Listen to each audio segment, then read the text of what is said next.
Bayangkan apa yang akan terjadi pada akun media sosial kita saat kita sudah mati.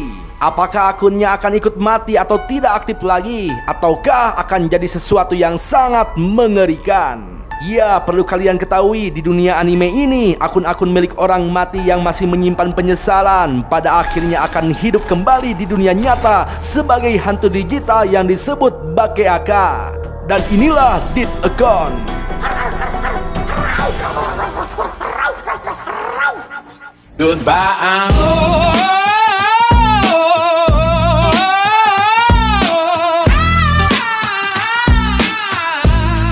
Yo, jangan lupa subscribe. Jangan lupa subscribe. Jangan lupa Yo, check it.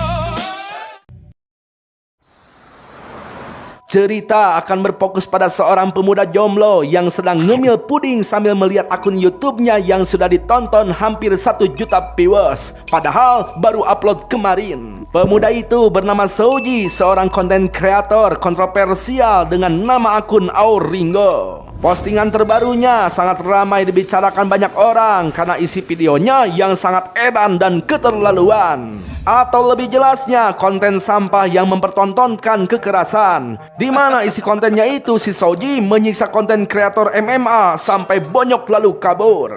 Ya, meski semua orang menghujat konten sampahnya itu, tapi Souji merasa bahagia. Karena semakin dihujat, maka semakin cuan. Dengan kata lain, hujatanmu adalah uang untukku, anjay. Tapi bukan tanpa alasan Souji membuat konten seperti itu. Souji rela melakukannya, bahkan harus dibenci seluruh dunia pun Souji tidak peduli. Karena yang penting dia bisa mengobati adiknya yang sedang menderita sakit parah. Adik Souji bernama Akari. Souji sangat menyayangi Akari karena hanya tinggal Akari lah satu-satunya anggota keluarganya. Begitupun Akari, dia sangat menyayangi Souji karena tanpa Akari, Souji itu tidak bisa mengerjakan pekerjaan rumah. Dan Souji tidak bisa menahan kebiasaan buruknya, yaitu ngemil makanan manis jika tidak ada Akari yang melarangnya. Di sana Akari selalu berusaha untuk tetap baik-baik saja di hadapan Souji agar Souji tidak terlalu khawatir kepadanya. Akari! Tapi tetap saja Souji khawatir dengan keadaan Akari dan berjanji 1 bulan lagi dia akan membawa Akari ke Amerika Serikat untuk menyembuhkan penyakitnya. Souji yakin dokter super yang ada di AS itu bisa melakukan operasi ajaibnya untuk mengobati Akari. Namun Akari merasa tidak yakin karena biaya untuk pergi berobat ke AS sangatlah mahal, tidak tahu duitnya dari mana. Souji mengaku bahwa dia punya pekerjaan sampingan untuk mendapatkan uang itu, meskipun hasil uang itu dari hasil kekerasan yang ada di konten sampahnya. Tapi Souji tidak peduli, yang penting Akari bisa sembuh dari penyakitnya.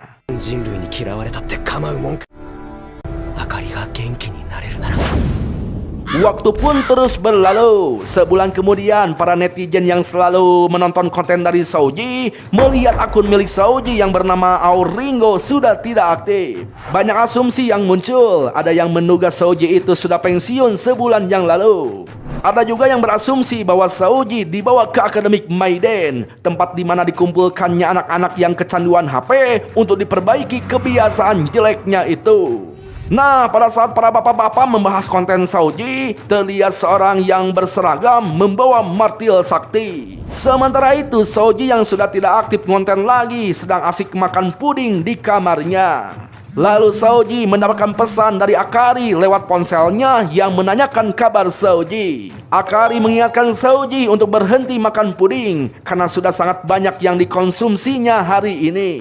Dalam pesannya itu, Akari berjanji akan kembali karena dia sudah tidak sabar ingin bertemu dengan Souji. Akari juga mengaku sudah tidak merasakan sakit lagi. Ya, tampaklah Souji tidak bisa menahan air matanya dan bersyukur karena Akari yang sangat jauh di sana sudah tidak merasakan sakit lagi. Saat malam tiba, tepat di malam Jumat Kliwon, Souji yang sedang tidur didatangi oleh seseorang yang langsung menyerangnya dengan martil. Jelas saja Souji tampak bingung karena tidak mengenal si pemuda yang tiba-tiba masuk rumahnya dan terus menyerangnya.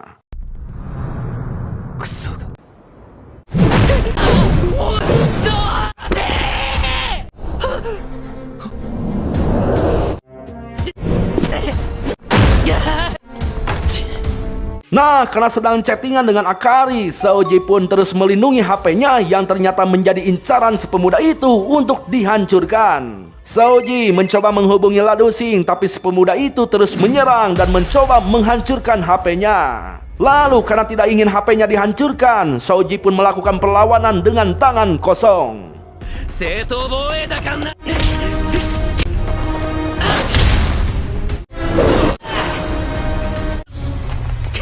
Ya, si pemuda itu mengaku bahwa dia sudah menonton semua konten Saoji yang menurutnya sangat menjijikan. Di sana Saoji berasumsi bahwa si pemuda itu ada hubungannya dengan orang yang dihajar oleh Saoji di kontennya. Saoji langsung berlutut meminta maaf karena melakukan itu demi uang untuk biaya pengobatan Akari. Saoji pun mengizinkan pemuda itu untuk memukulnya sesuka hati sebagai hukuman. Namun Saoji memohon untuk jangan merusak HP-nya karena dia sedang chattingan dengan sang adik tercinta. Tapi si pemuda itu tidak peduli dan kembali mengayunkan martilnya untuk menghancurkan HP Saoji. Lantas si pemuda memberitahukan bahwa Saoji saat ini sedang berimajinasi karena Akari adiknya itu sudah meninggal 1 bulan yang lalu. 自分が何言ってるのか分かってるのか。お前の妹は1ヶ月前に死んでる。 Ya, meski begitu Saoji tetap kekeh mempertahankan keyakinannya bahwa adiknya belum mati. Dan buktinya saat ini Saoji sedang chattingan dengan sang adik tercinta. Loh bang, kok bisa gitu ceritanya bang? Gimana ini bang? Jelasin yang jelas bang. Nah, jadi gini botak ya, dengerin ya. Sebulan yang lalu kenyataannya Akari memang sudah mati sebelum Saoji sempat membawanya ke Amerika. Hanya saja Saoji belum ikhlas dan belum bisa menerima kenyataan. Selama sebulan ya si Saoji itu mengurung diri di kamar, tidak mau Akari dianggap mati. Dan setiap harinya Saoji berusaha mengirim pesan untuk Akari dan berharap Akari itu membalasnya. Hingga tepat setelah 40 hari Akari meninggal, Akari membalas pesan Saoji yang membuatnya sangat bahagia. Saoji yakin yang membalas pesannya itu adalah Akari, bukan orang lain yang membajak akunnya, karena dari ketikannya yang alay dan cerita-ceritanya yang memang Akari banget. Bahkan Saoji semakin yakin Akari masih hidup saat wajah Akari muncul di layar HP-nya sambil menangis. Sontak saja si pemuda langsung menghempaskan HP Saoji dari tangannya dan langsung menghantamnya dengan martil. Namun tiba-tiba 早く壊さないと。壊れてない。 ya, muncullah sosok jurik Akari dari HP Saoji. Saoji pun langsung menangis bahagia karena dia bisa melihat Akari kembali. Tapi tiba-tiba Akari berubah menjadi sosok yang sangat menyeramkan. Sontak si pemuda menyuruh Saoji untuk mundur karena yang dihadapannya itu bukan Akari, melainkan sosok jurik jarian semacam jin korin. Oni-chan. どうした？ Ya, biasanya hantu itu muncul di sumur, kamar mandi, toilet, atau cermin, dan lain-lain. Tapi hantu modern saat ini bisa muncul lewat HP atau akun media sosial. Karena hantu cenderung muncul di tempat di mana orang mati memiliki ikatan yang kuat. Saat orang mati, maka akun media sosialnya akan menjadi akun hantu yang sekarang terjadi kepada Akari. Dan ternyata si pemuda bernama Kasubata tergabung di Akademik Maiden. Lantas Kasubata langsung mengeluarkan senjata dari HP-nya yang bernama Palu Adab. Perlu kalian ketahui, hantu digital tidak akan mempan dengan serangan fisik seperti diserang oleh tasbih ataupun salib. Bahkan ayat kursi pun tidak mempan pada hantu digital. Dan cara menghabisinya hanya satu, yaitu dengan senjata yang sudah didigitalisasi kekuatan spiritualnya. Dan ternyata Saoji bisa melihat senjata digitalnya, padahal seharusnya orang awam tidak bisa melihat senjata tersebut. Kasubata berasumsi bahwa Saoji memiliki potensi spiritual. Sontak Kasubata langsung meninggalkan palu adabnya ke kepala jurik Akari secara bertubi-tubi yang membuat hantu itu menjerit kesakitan.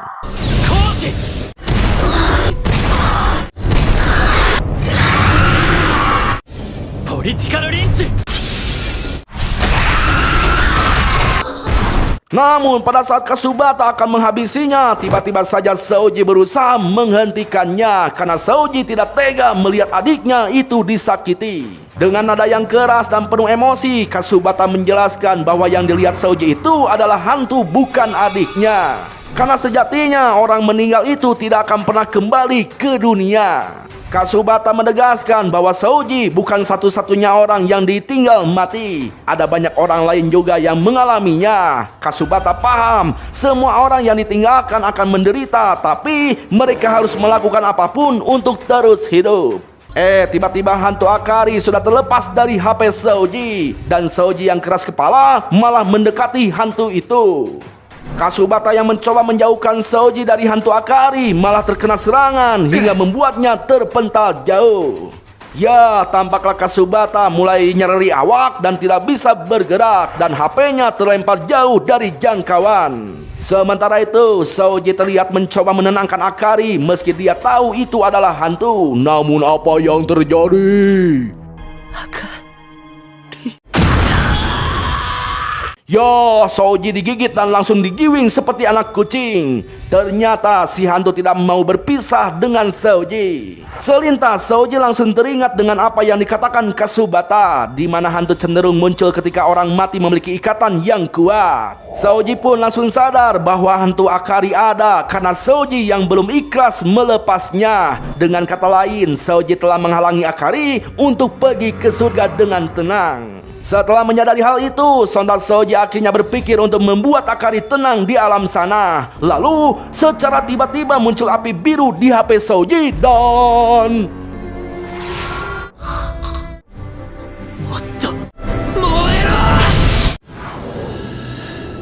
Ya, Shoji menghantamkan api biru hingga akhirnya hantu itu lenyap di tangan Shoji sendiri. お前は死んだんだ。もう心配いらねえから。一人で大丈夫だから。お兄ちゃん。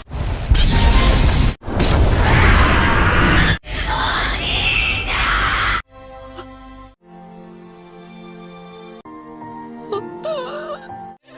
あかり。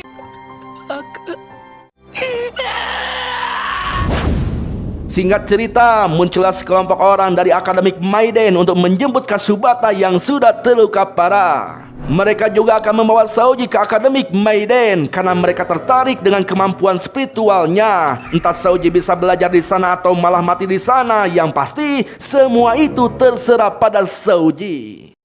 もちろん連れて行くさ。彼次第だ。 Waktu pun terus berlalu. Tampaklah Shoji baru terbangun dari tidurnya dan mengira yang terjadi semalam itu hanyalah mimpi buruk. Namun ketika melirik ke samping, Shoji nampak kaget karena ternyata semua yang terjadi adalah nyata. Dan saat ini Shoji berada di kamar Kasubata yang fasilitasnya seperti kamar hotel. Lantas Kasubata menyerahkan HP milik Shoji yang sudah dia cas semalaman. Lalu saat Shoji mencari akun sosmed Akari, akunnya itu sudah menghilang. Alasan akun itu menghilang karena hantu yang berada di akun itu sudah dimusnahkan. Dengan kata lain, akun itu sudah menjadi akun hantu hasil dari akun sosmed yang sudah tidak aktif, lalu dirasuki oleh roh jahat. Lalu setelah roh jahat itu diusir, akun tersebut akan auto terhapus. Ya, Shoji berusaha pasrah dan tersenyum menerima kalau adiknya itu sudah meninggal karena penyakit. Shoji pura-pura tegar menyembunyikan kesedihannya yang sangat mendalam.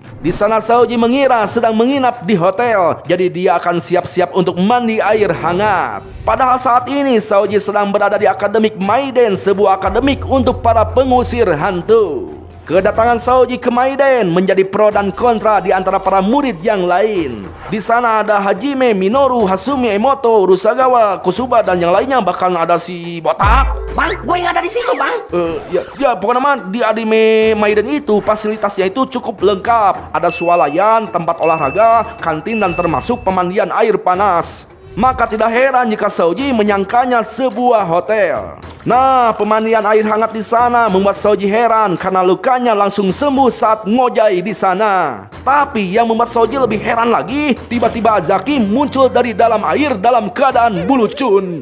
Yo, mari kita perkenalkan, Azaki adalah biksu yang merupakan salah satu guru di sana yang paling porenges dan ceria. Jauh berbeda dengan Kasubata, muridnya yang kalem tapi sesekali suka berbicara kasar lalu menyesalinya. Bang, mana ciwinya bang? Gak ada botak. Sebelum mati mulu. Justru itu letak serunya bang. Dengerinnya. Gak usah ceramah bang, lanjut bang. Aduh, astaga. Yo, di sana Azaki meminta pendapat tentang akademik Maiden kepada Soji yang menurutnya air panasnya sangat luar biasa. Azaki menganggap pendapat itu berarti Soji berminat untuk daftar ke akademik tersebut. Kemampuan cyberkinesis Soji yang baru bangkit menjadi alasan Azaki tertarik kepadanya. Lalu apa itu cyberkinesis? Cyberkinesis adalah semacam kekuatan yang didigitalisasi dari kekuatan psikokinesis. Intinya, psikokinesis adalah kekuatan jadul untuk mengusir hantu di kebun awi atau di tempat-tempat angker lainnya. Sedangkan cyberkinesis adalah kekuatan modern untuk mengusir hantu yang ada di internet atau akun-akun sosmed yang mati. Oh begitu bang? Iya begitu kata di animenya ya. Tapi Azaki yang menceritakan tentang cyberkinesis malah diabaikan oleh Soji yang tidak tertarik dengan hal tersebut. Soji juga menolak untuk menjadi murid di sana karena Soji tidak ingin terlibat dalam urusan hantu dan pengusir roh lagi. Intinya Soji ingin hidup normal seperti orang biasa, makan tidur terus rebahan, nongkrong sambil ngopi uduts dan sambil moyan. Pokoknya mah ya, si Soji itu ingin meninggalkan hal yang berbau horor dan provokasi. Namun ketika Azaki mengatakan bahwa Akari mati tidak normal, sontak Soji langsung tertarik dan meminta penjelasan. Azaki pun mengatakan bahwa Akari sebenarnya bukan mati karena penyakit, melainkan dibunuh oleh akun hantu yang sangat kuat. Hantu itu mengincar dan membunuh mereka yang memiliki ikatan kuat dengan dunia ini. Dan semua korbannya pasti meneteskan air mata darah sama seperti Akari saat meninggal. 病死じゃなくある強力な化け垢にね。 Ya, sontak saja pernyataan dari Azaki itu membuat Soji naik pitam dan menanyakan kepada Azaki di mana makhluk yang membunuh adiknya. Dan Soji akan mencarinya lalu membunuhnya. Tapi Azaki berkata bahwa Soji tidak akan bisa melawan roh jahat itu karena Soji masih sangat lemah. Yo, pukulan Soji dengan mudah ditangkis oleh Kasubata. Lantas Azaki membuat sebuah permainan di mana jika Soji bisa menang melawan Kasubata, maka Azaki berjanji akan menceritakan semua yang diketahuinya pria pembunuh Akari. Di sana Kasubata merasa sangat senang bisa menghajar Soji dengan palu cybernya. Tapi Soji tidak peduli dan terus mengarahkan pukulannya kepada Azaki.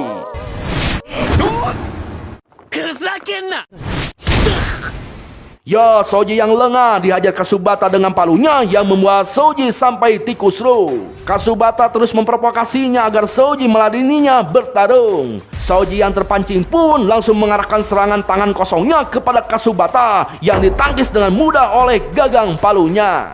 Pertarungan mereka disaksikan langsung oleh murid senior dan juga para guru. Bahkan kepala sekolah pun ikut menyaksikannya. Ternyata Azaki sengaja mengadu mereka berdua di sana agar semua orang bisa melihat cyberkinesis yang dimiliki Soji. Tampaklah pukulan palu penghukum membuat Soji kewalahan yang hanya menggunakan tangan kosong.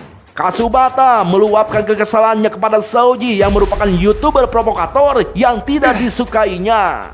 Kasubata menegaskan bahwa dia tidak mentolerir alasan Soji melakukan itu karena butuh uang untuk biaya pengobatan adiknya. Karena menurut Kasubata masih banyak cara lain yang lebih halal untuk mendapatkan uang sehingga...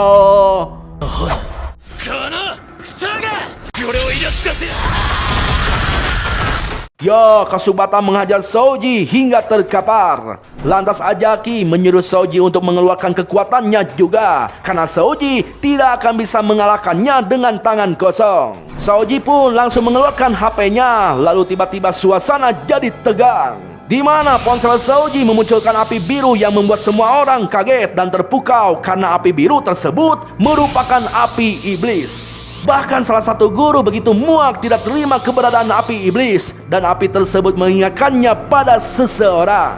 Tampaklah api iblis menyelimuti tubuh Souji dan meliuk-liuk seperti ular kadut. Tapi Souji tidak merasakan panas terbakarnya oleh api iblis. Lantas Souji memindahkan api itu ke kakinya yang membuatnya bisa melesat sangat cepat. Souji juga tidak mengerti kenapa dia memindahkan api itu ke kakinya. Yang pasti dia hanya tahu yang dilakukannya itu adalah hal yang bagus dan...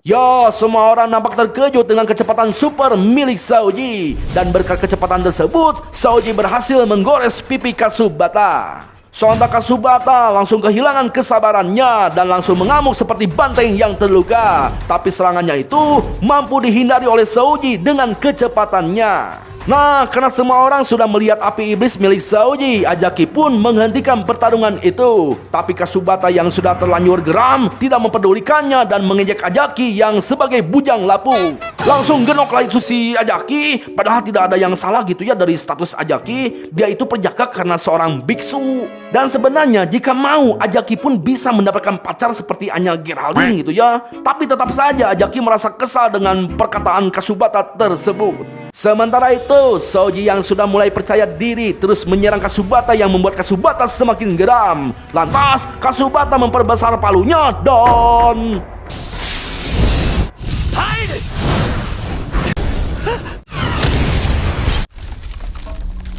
Ya, jika Souji telah sedikit saja untuk menghindar, mungkin Souji sudah pejet oleh palu Kasubata. Melihat serangan Kasubata yang sangat mengerikan, membuat Souji sadar bahwa Kasubata itu kuat dan Souji masih lemah.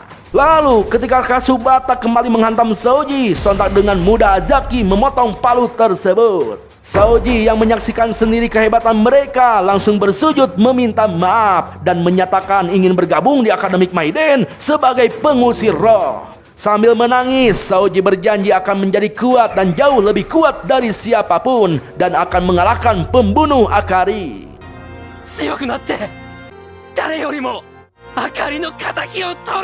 Ya, dengan senang hati Azaki menerima sambil memberikan kue cucur kepada Souji. Sementara guru gondrong yang bernama Nanjo sangat tidak setuju menerima murid yang punya kekuatan api iblis. Nah, lalu setelah pertarungan itu, Ajaki mendapatkan bon tagihan dari kepala sekolah untuk perbaikan gedung bekas pertarungan yang membuat Ajaki terkejut.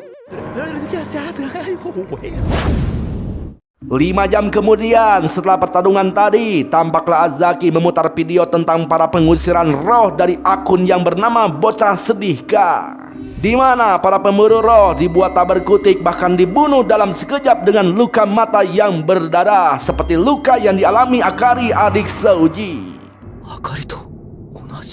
Ya, roh jahat bocah sedih yang bernama Ka adalah musuh terkuat dari komunitas perantara roh. Selain itu, Ka adalah akun hantu yang membunuh Akari. Kekuatan Ka adalah Onibi atau api iblis. Dengan kata lain, api terkutuk yang mencuri kekuatan hidup hanya dengan sentuhan. Dan Souji mempunyai kekuatan yang sama dengan Ka, yaitu api iblis. Ya, di sana Souji merasa menyesal karena saat bertarung dengan Kasubata, dia menggunakan kekuatan api iblis tersebut. Tapi untungnya tidak ada yang mati. Lalu kenapa Souji tidak mati saat menggunakan kekuatan tersebut? Alasannya mirip dengan bagaimana ikan buntal yang tidak mati karena racunnya sendiri. Tidak lama dari itu, Kasubata dan teman-teman yang lainnya muncul. Mereka adalah murid kelas 1B yang akan menjadi teman sekelas Souji. Azaki sebagai guru berharap mereka bisa akrab dengan Souji. Namun sepertinya dari mereka semua itu lebih banyak yang tidak suka kepada Souji daripada yang menyukainya.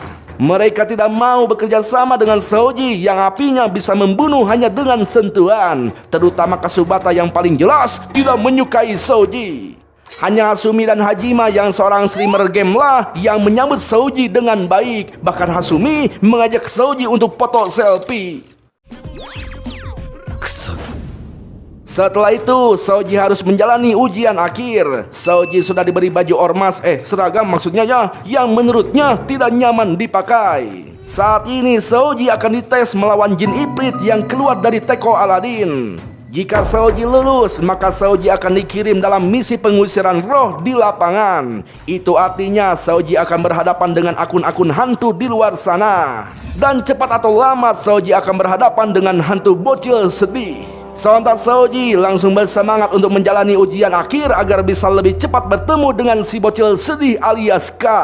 Tapi ujiannya tidak mudah, di mana Saoji harus mengalahkan 100 jin Ifrit yang keluar dari teko Aladin. Meski begitu, Saoji merasa sangat yakin mereka bisa dikalahkan dengan mudah karena jika dibandingkan dengan Kasubata, para jin Ifrit itu jauh lebih lemah. Tapi baru sekali menyerang saja, Saoji langsung tumbang kehabisan stamina. Ya, ternyata semua itu karena baterai ponsel Saoji tersinkronasi dengan sisa energi spiritualnya. Dan pada dasarnya kekuatan spiritualnya itu telah habis, atau lebih tepatnya baterainya habis. Waduh bang, berarti harus bawa power bank dong bang. Ya enggak gitu juga tuh botak. Ya untuk lebih jelasnya kita lanjut dulu ya. Di malam harinya Saoji baru sadar bahwa saat ini dia sedang makan malam. Karena saat habis baterai setidaknya Saoji akan tidur selama 5 jam. Saoji tidak akan merespon rangsangan apapun selama waktu itu. Dan jika sudah berada di medan perang, maka hal seperti itu akan merugikan tim.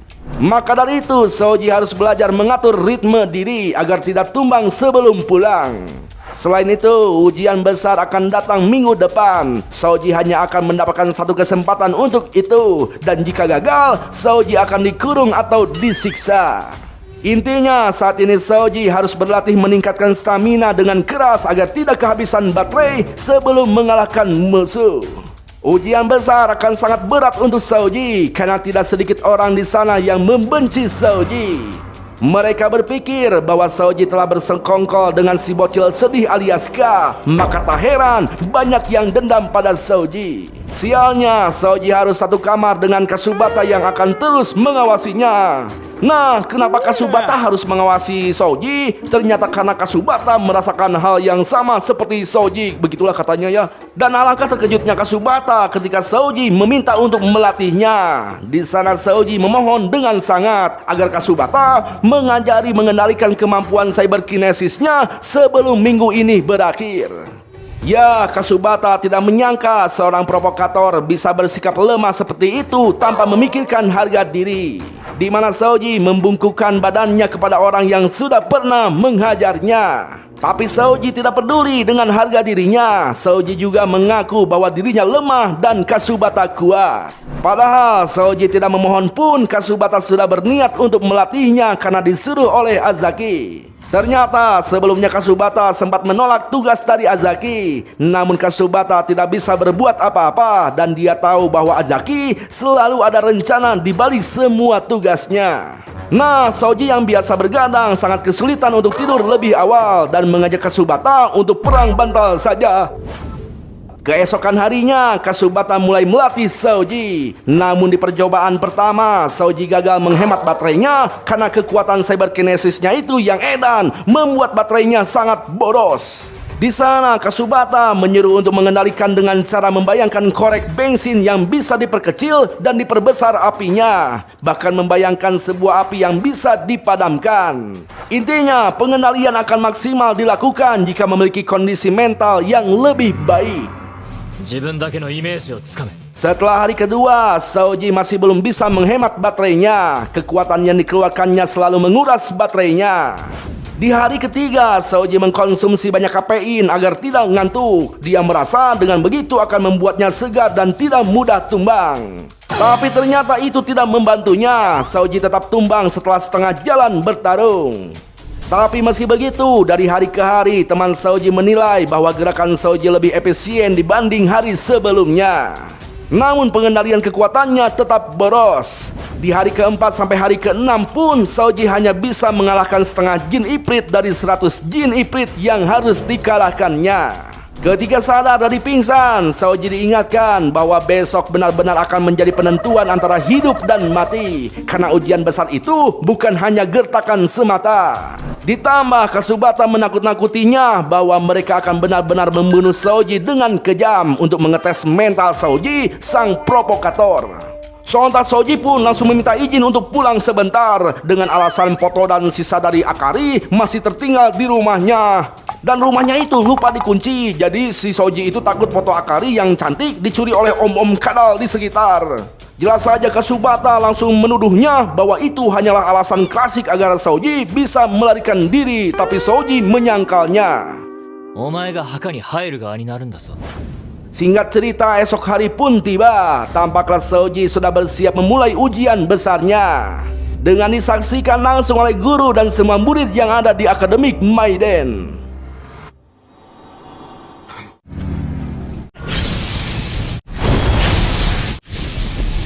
Ya, baru saja mengalahkan 20 jin Ifrit. Baterai yang terkuras sudah setengahnya habis. Para guru yang tidak menyukai Soji menilai tidak mungkin Soji bisa mengendalikan Onibi-nya dalam waktu seminggu setelah bangkit. Ibaratnya seperti mengharapkan bayi yang baru lahir untuk berjalan. Ada juga yang mendukung Soji agar lulus dari ujian, yaitu teman-temannya yang ada di kelas 1B. Sementara Kasubata secara tiba-tiba memprovokasi Soji dengan kata-kata kasar, bahkan dengan lantang bahwa Soji lebih baik mati saja. 口だけの炎上野郎がせえな。なんだそのざま。 Ya, mendengar hinaan mereka membuat Soji semakin berkobar karena mereka bertindak seperti netizen yang kesal kepada konten kreator sampah.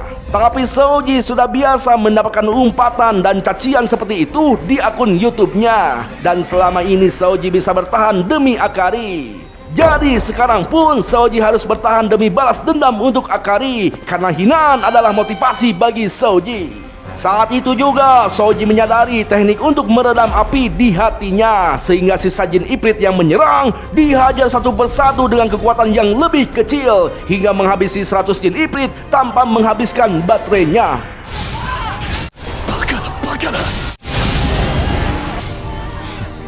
Ya, akhirnya Soji dinyatakan telah berhasil lulus dari ujian output. Ajaki sadar bahwa Kasubata sengaja memancing semua orang di sana agar menghina Soji. Dan Kasubata berhasil membuat Soji memunculkan gambaran yang dibutuhkannya. Ajaki yakin Soji dan Kasubata sangat cocok untuk dipasangkan. Namun Nanjo yang tidak terima dengan keberhasilan Soji malah mengeluarkan jin Ifrit yang lebih kuat. Bukannya takut, Soji malah senang dan semakin menggila hingga mengalahkan lebih dari 160 iblis dalam waktu yang tidak terlalu lama dan menjadi rekor baru untuk ujian output.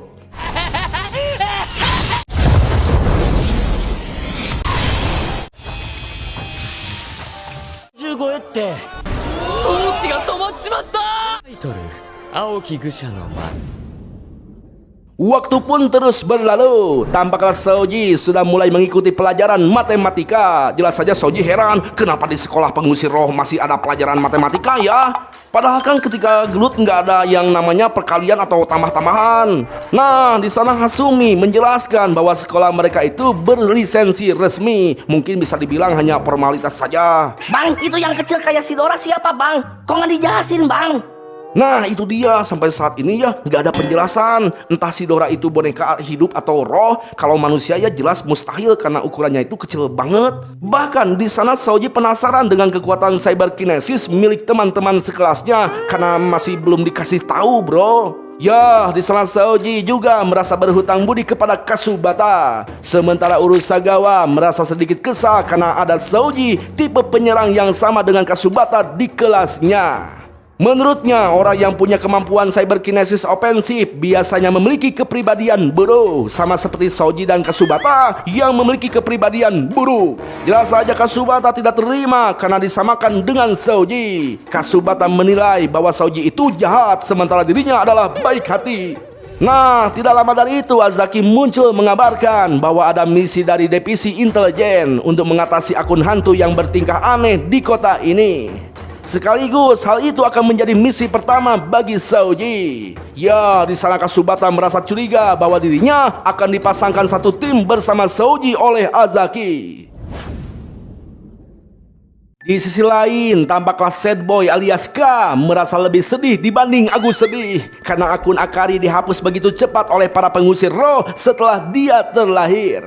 Lalu hantu bernama Garan mencoba menenangkan K agar tidak semakin sedih. Karena menurut Garan, ketika satu pintu tertutup, pintu lain akan terbuka. Intinya satu akun menghilang, ada akun lain yang terbuka. Garan merasa sangat terhormat karena diizinkan memeluk Sad Boy. Sementara itu, Soji dan kawan-kawan sudah berada di depan sebuah gedung yang bernama Big Camera. Di sanalah mereka akan membasmi akun-akun hantu. Namun Azaki tampak tidak dikenali karena dia sedang menyamar agar penampilannya sebagai biksu tidak dikenali oleh orang lain. Tapi tiba-tiba Azaki dihampiri oleh 3 cabe-cabean yang menyukai penampilan dirinya. Azaki yang merupakan biksu mencoba menahan diri agar tidak tergoda oleh rayuan mereka. Namun meski dia biksu tetap saja merasa tidak tahan ketika melihat Melon. Dan Azaki malah pasrah diculik oleh cabe-cabean. Tuh kan sebenarnya si Azaki itu laku. Tapi kok aneh ya, kan biasanya biksu tuh botak. Gak semua botak biksu, Bang. Iya gak semua botak.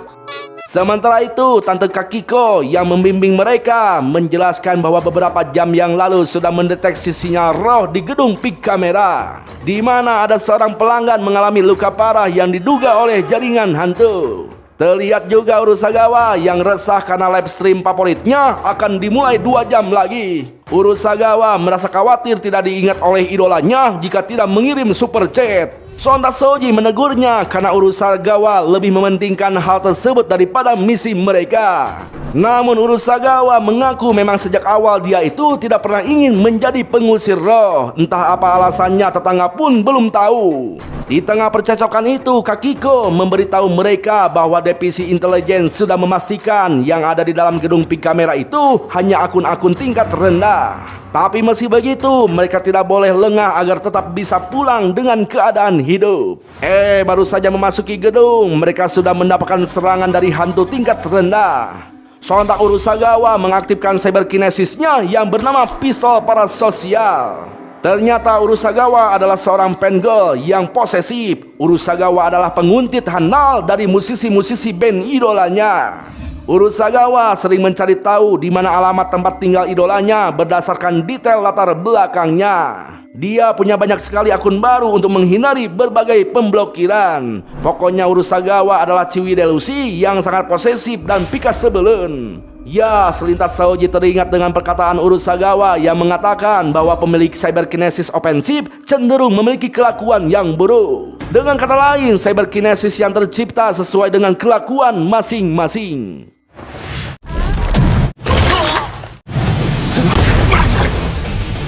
Ya, tampaklah Urusagawa dan Kasubata bekerja sama dengan baik. Sementara Soji tampak bingung apa yang harus dia lakukan sebagai orang baru yang bergabung. Intinya, Soji seperti seorang karyawan baru yang tidak puguh apa yang harus dikerjakannya. Setelah itu, Soji sadar harus melakukan sesuatu sehingga mengaktifkan api iblisnya untuk membantu teman-temannya.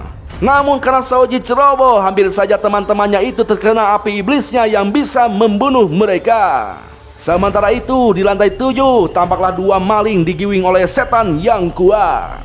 Kembali pada Soji dan kawan-kawan. Di sana Soji melihat 2 temannya itu terus berdebat, tapi anehnya masih bisa bekerja sama dengan baik.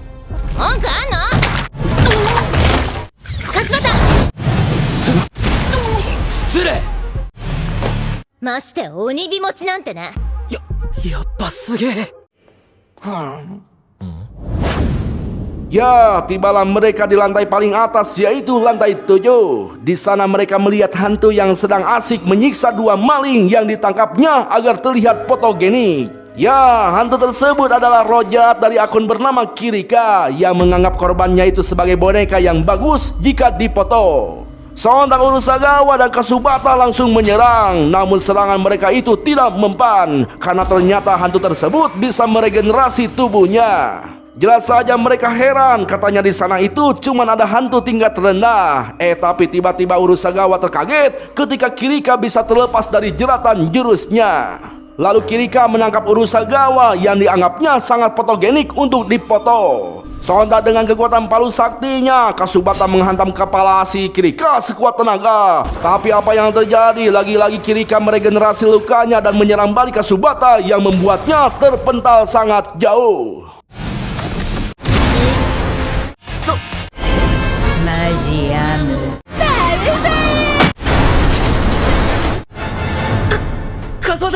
Ya, Kirika yang sangat kuat itu tidak mungkin bisa dikalahkan oleh mereka. Karena untuk menghadapi hantu level menengah ke atas yang telah dikutuk, mereka harus membentuk tim dan rencana yang matang. Jika mereka memaksakan diri untuk melawannya, maka Souji dan kawan-kawan pasti akan mati di sana. Ya, melihat Urusagawa disiksa membuat Souji gemetar hebat. Lantas Kasubata menyuruh Souji untuk menyelamatkan diri. Sementara dia akan menyusul setelah menyelamatkan Urusagawa yang sedang disiksa habis-habisan oleh Kirika. Namun serangan Kasubata tidak cukup membuat Kirika bergeming.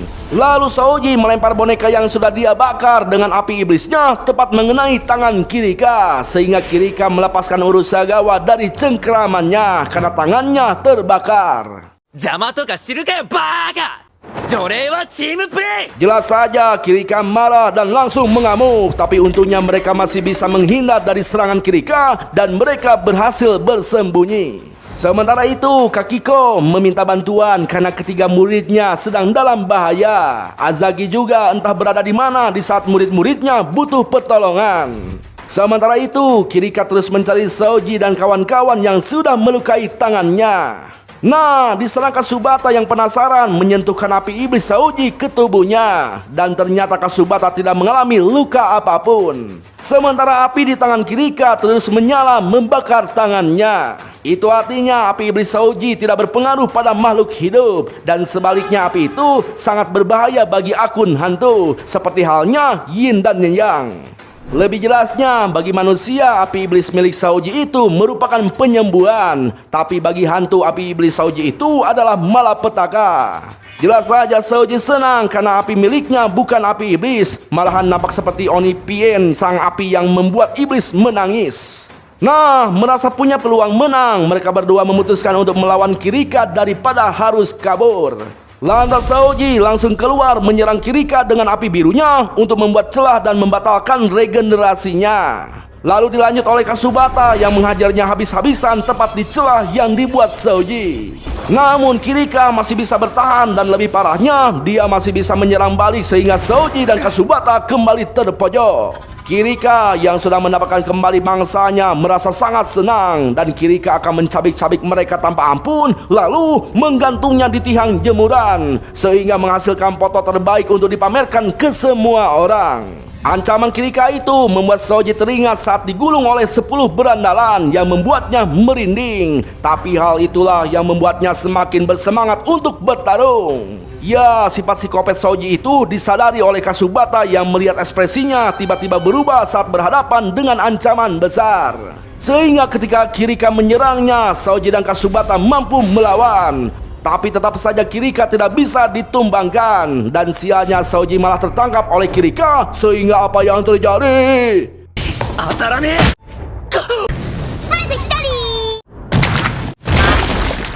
Ya, Souji yang hampir terbunuh oleh serangan Kirika diselamatkan oleh Urusagawa yang tiba-tiba bisa bangkit kembali setelah mendengar siaran langsung idolanya. Urusagawa tampak sangat marah karena gara-gara Kirika dia menjadi terlambat mengirim super chat. Lalu ketika dia tahu keduluan oleh orang lain yang sudah mengirim super chat kepada idolanya, sontak Urusagawa semakin murka yang membuat kekuatannya semakin edan. やっちまえ野郎ども返せ。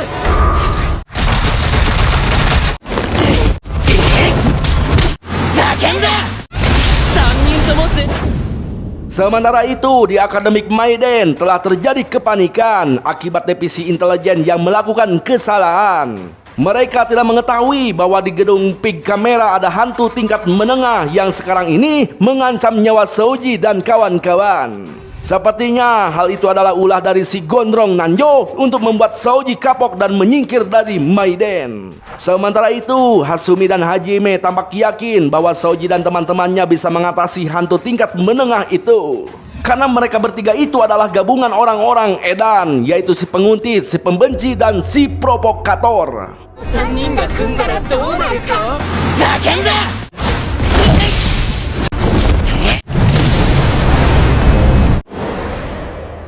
Ya, akhirnya Kirika berhasil dikalahkan dengan kerjasama epik dari trio edan.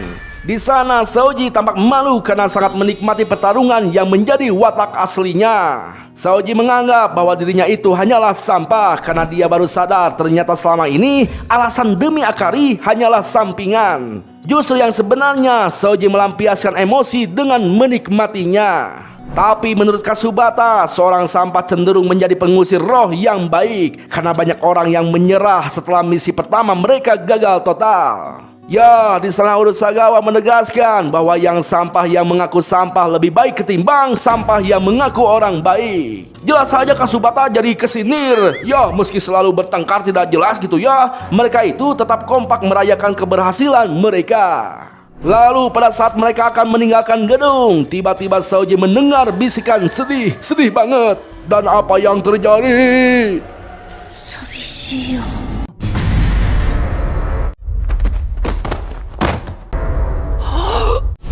なんて寂しいんだ爆薬が消されてしまった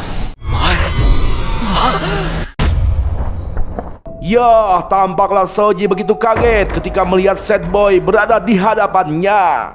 Tatapan Saoji begitu kosong hingga terlintas ingatan kematian sang adik. Dengan rasa yang penuh murka, Saoji mencoba melawan karena yang hanya tersisa tinggal dia sendirian. Saoji melesatkan pukulan cepat bertubi-tubi, namun tidak membuat Sad Boy bergeming sedikit pun. Bahkan Saoji mendapatkan serangan tanpa menyentuh dari Sad Boy yang membuatnya tersungkur tidak berdaya.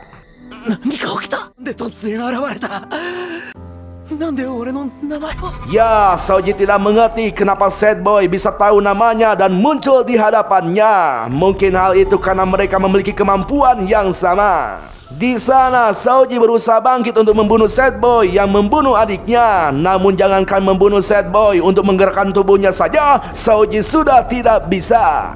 Lantas Sad Boy mengeluarkan api iblisnya dan melesatkannya ke arah Saoji. Sehingga apa yang terjadi?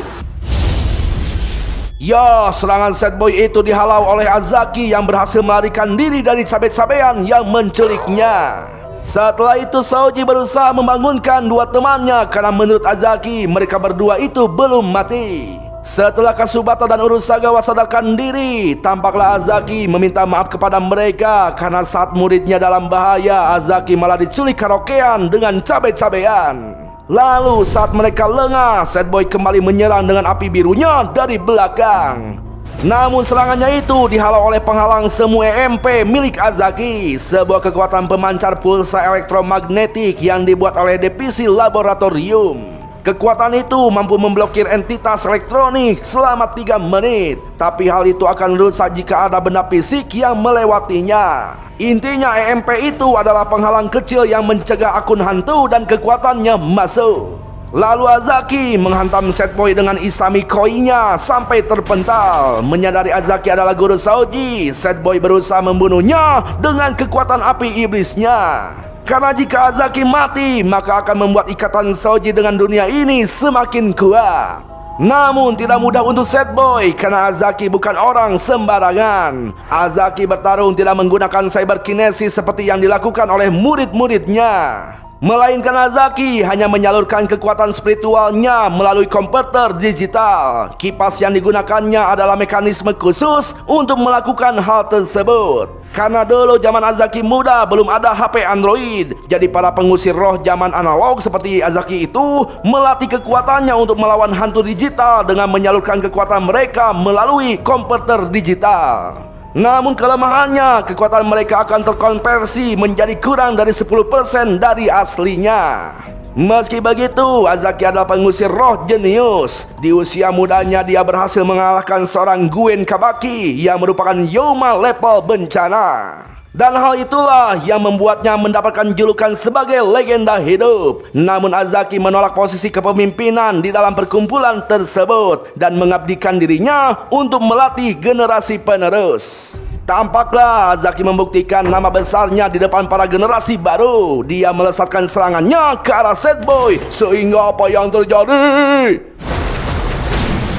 Ya, Sad Boy tiba-tiba menghilang setelah menerima serangan dahsyat dari Azaki. Ternyata dia berhasil dibawa kabur ke dalam internet oleh Garan. Alasan Garan menyelamatkannya karena Sad Boy hampir kehabisan daya yang membuatnya kesulitan untuk bergerak. Sebagai akun hantu, Sad Boy tidak bisa bertahan lama di dunia nyata. Tapi Garan berkata bahwa masalah itu akan segera teratasi. 兵様も愛らしい国が完成すれば Ya, di sana Zaki mengatakan bahwa tadi si Sad Boy itu baterainya hampir habis. Dengan kata lain, si Sad Boy berada dalam mode hemat daya. Itu artinya dia sama sekali tidak bertarung dengan kekuatan penuh. Ya, Kasubata merasa telah kehilangan momen atau kesempatan untuk mengalahkan Sad Boy. Tapi menurut Azaki, hal itu bukanlah masalah besar. Yang terpenting mereka itu masih bisa selamat dan masih bisa hidup. Soji pun sadar betapa masih lemahnya dirinya dan dia bertekad ingin kuat menjadi sekuat Azaki. 次は勝とうぜ。阿崎先生目指す僕なんか目指しちゃダメよ。先生目指す僕たちの学び合え。帰ろう。 Waktu pun terus berlalu. Tampaklah di Akademik Maiden, para guru staf dan kepala sekolah mengadakan konferensi rendaman kaki staf. Dalam konferensi tersebut, mereka membahas tentang akun Sad Boy yang followernya sudah tembus 50.000, lebih dari 3.000 dalam 5 hari. Mereka tidak tahu kenapa bisa seperti itu, karena mereka juga tidak mengikuti akunnya. Alasannya jika mengikuti akun Sad Boy, mereka akan mati. Tapi mungkin banyak orang yang mengikutinya itu karena hidup mereka sama kesepian dan menyedihkan seperti Sad Boy. Lalu kepala sekolah menanyakan tentang kemunculan Sad Boy kepada Azaki. Menurut Azaki, kemunculan Sad Boy itu karena adanya Soji yang memiliki kemampuan yang sama. Bisa dibilang Sad Boy ingin membunuh Soji dan mengubahnya menjadi akun hantu, dan dia ingin Soji ada di pihaknya. Jika seperti itu, menurut Nanjo lebih baik Soji dibunuh saja, usir rohnya dan bakar tubuhnya, semacam ritual pembersihan total untuk mengantisipasi semua kemungkinan. Namun Azaki tidak akan membiarkannya karena Soji adalah murid yang ada di kelasnya. Azaki memastikan bahwa api Soji tidak berbahaya bagi manusia, dan fakta dia hampir terbunuh membuktikan bahwa Soji bukanlah mata-mata. Jadi jika Nanjo mencoba mengeksekusinya sekarang, itu adalah pembunuhan. Kepala sekolah pun membenarkannya. Setelah Soji diakui sebagai siswa, maka Soji harus dilindungi. Tapi Nanjo juga ada benarnya, karena mereka tidak tahu apa yang sedang direncanakan oleh si Sad Boy. Sementara itu, Soji tampak memuji-muji kehebatan Azaki di depan Kasubata yang membuatnya jengkel. Nah, keberhasilan mereka mengalahkan hantu kelas menengah dan berhasil selamat dari Sad Boy membuat murid lantai atas iri. Minoru dan kawan-kawan akan membuktikan kelas mana yang benar-benar lebih hebat. Lalu tampaklah Soji diantar Kasubata ke ruangan Mina si perawat, dan mereka di sana menemukan Urusagawa sudah diobati. Sontak Soji pun terkejut melihat kulit Urusagawa yang babak belur menjadi mulus kembali. Ya, si cantik Mina menyebutkan bahwa ini adalah pertemuan keduanya dengan Soji. Namun di pertemuan pertama, Soji dibawa ke sana saat pingsan. Mina langsung menyuruh Soji untuk selfie. Setelah itu, Mina mulai bekerja mengedit foto Soji dengan beberapa efek dan filter, sehingga kulit Soji pun langsung mulus kembali. Ya, ternyata kemampuan cyberkinesis Mina itu bisa mengedit kulit yang babak belur menjadi mulus kembali, tapi tidak bisa mengobati penyakit dalam. Lalu kenapa Mina bisa menyembuhkan tangan Urusagawa yang dipatahkan oleh hantu? Ternyata Mina memanggil ahli anestesi membedah tulang Urusagawa yang patah. Lalu setelah mengedit tulang, Mina mengedit sayatan dan menutupnya. Nah, setelah sembuh, bukannya istirahat, mereka malah melanjutkan untuk latihan karena tekad kuat mereka ingin mengalahkan Sad Boy. Namun, mereka tidak jadi latihan karena kekuatan spiritual mereka sudah lowbat. Dan jika mereka berlatih sekarang, maka mereka akan kehabisan tenaga dan pingsan. 死にかけて帰ってきたばっかだぜできなくても筋トレはできんだろ Nah, setelah energinya pulih, Soji mengajak latihan bertarung tangan kosong pada Kasubata. Karena penglihatan kinetik dan kekuatan intinya tidak bisa mengimbangi kekuatan Onipiennya. Soji berpikir jika bisa mengatasi itu, mungkin Soji tidak akan menerima begitu banyak serangan. Lantas Soji memohon agar Kasubata mau meladeninya untuk latihan tanding dengannya. Namun si Kasubata tidak menggubrisnya karena sedang sibuk menghujat konten kreator sampah yang menjadi rutinitasnya sehari-hari. ふざけやがってどいつもこいつも Ya, mungkin yang dilakukan Kasubata itu yang mempengaruhi kemampuan cyberkinesisnya. Soji menyimpulkan Kasubata itu sudah sering menghajar orang lain kayak preman. Terbukti dari tubuhnya yang digambar tato kadal. Lantas Hasumi memperlihatkan foto masa SMP Kasubata yang nampak seperti gerombolan berandal sekolah. Udah mah ditato, rambutnya pun disemir. Jelas saja Kasubata merasa malu karena itu kan masa lalu, sekarang mah udah tobat. Nah, di sana Hasumi menyarankan Soji untuk berlatih bertarung tangan kosong dengan orang yang cocok, yaitu Haijima, spesialis baku hantam. Tampaklah Soji menemukan Haijima di tempat aksesoris. Namun Haijima hanya diam saja saat diajak bicara gitu ya. Dan ternyata Haijima ada banyak. Jelas-jelas si Soji kaget. Dan yang lebih kaget lagi, Haijima yang asli muncul dari belakang secara tiba-tiba. Ya, ternyata boneka yang ada di sana adalah boneka Denmi yang merupakan maskot resmi Akademik Maiden dan souvenir terlaris. Dan ternyata Haijima yang asli ada di dalam kamar mengendalikan boneka tersebut. Oh berarti benar bang, itu boneka bang, bukan manusia ya bang? Iya bener banget. Nah, lebih jelasnya Haijima adalah seorang gamer introvert yang merasuki salah satu boneka Denmi. Karena kemampuan cyberkinesis, Haijima bisa mengendalikan boneka dari jarak jauh seperti memainkan karakter dalam game. Nah, untuk latihan bertarung tangan kosong, Emoto membawakan boneka yang lebih besar dan akan menjadi wasit pertarungan mereka berdua. Di ronde pertama, Soji meremehkan kemampuan Haijima yang hanya boneka kecil. Namun, Haijima membuktikannya dengan serangan-serangan cepat yang membuat Soji kewalahan. Akhirnya, Soji sadar dan akan bertarung dengan serius. Haijima pun tidak mau kalah. Sontak dia memindahkan kekuatannya ke boneka yang lebih besar versi tempur. Dengan cara tatapan mata Ojan dan dia bisa berpindah boneka. Ya, tampaklah Haijima merespon serangan Soji dengan reaksi dan serangan yang lebih cepat. Bahkan Haijima sudah menangkis sebelum Soji bergerak. Bagi gamer profesional seperti Haijima, satu frame saja bisa menentukan hidup dan mati. けど殴りやすくなったぜ防がれて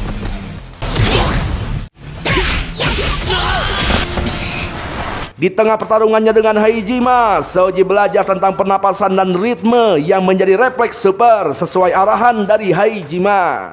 Dan akhirnya Soji yang awalnya tidak bisa menghindar, kini bisa lebih tenang dan dengan mudah menghindari pukulan Haijima, bahkan bisa menangkisnya. Namun menurut Haijima, di dalam diri Soji masih ada hal yang kurang. Sontak tanpa penjelasan apapun, Haijima menyerang Soji dengan jurus andalan yang membuat Soji langsung KO. それに師匠と呼ばせてくれお前さらに久々だったぜなんだこのノリ Nah, setelah diobati semua luka akibat pertarungannya, Soji berharap bisa bertemu dengan Haijima yang asli. Soji membayangkan Haijima itu adalah seorang cowok gemoy berkacamata seperti di anime lain yang telah terisekai, bergelar introvert dan jomblo sejati hampir mendekati biksu. Namun dugaannya itu salah karena ternyata Haijima yang asli adalah ciwi cantik yang tidak sengaja ditabraknya.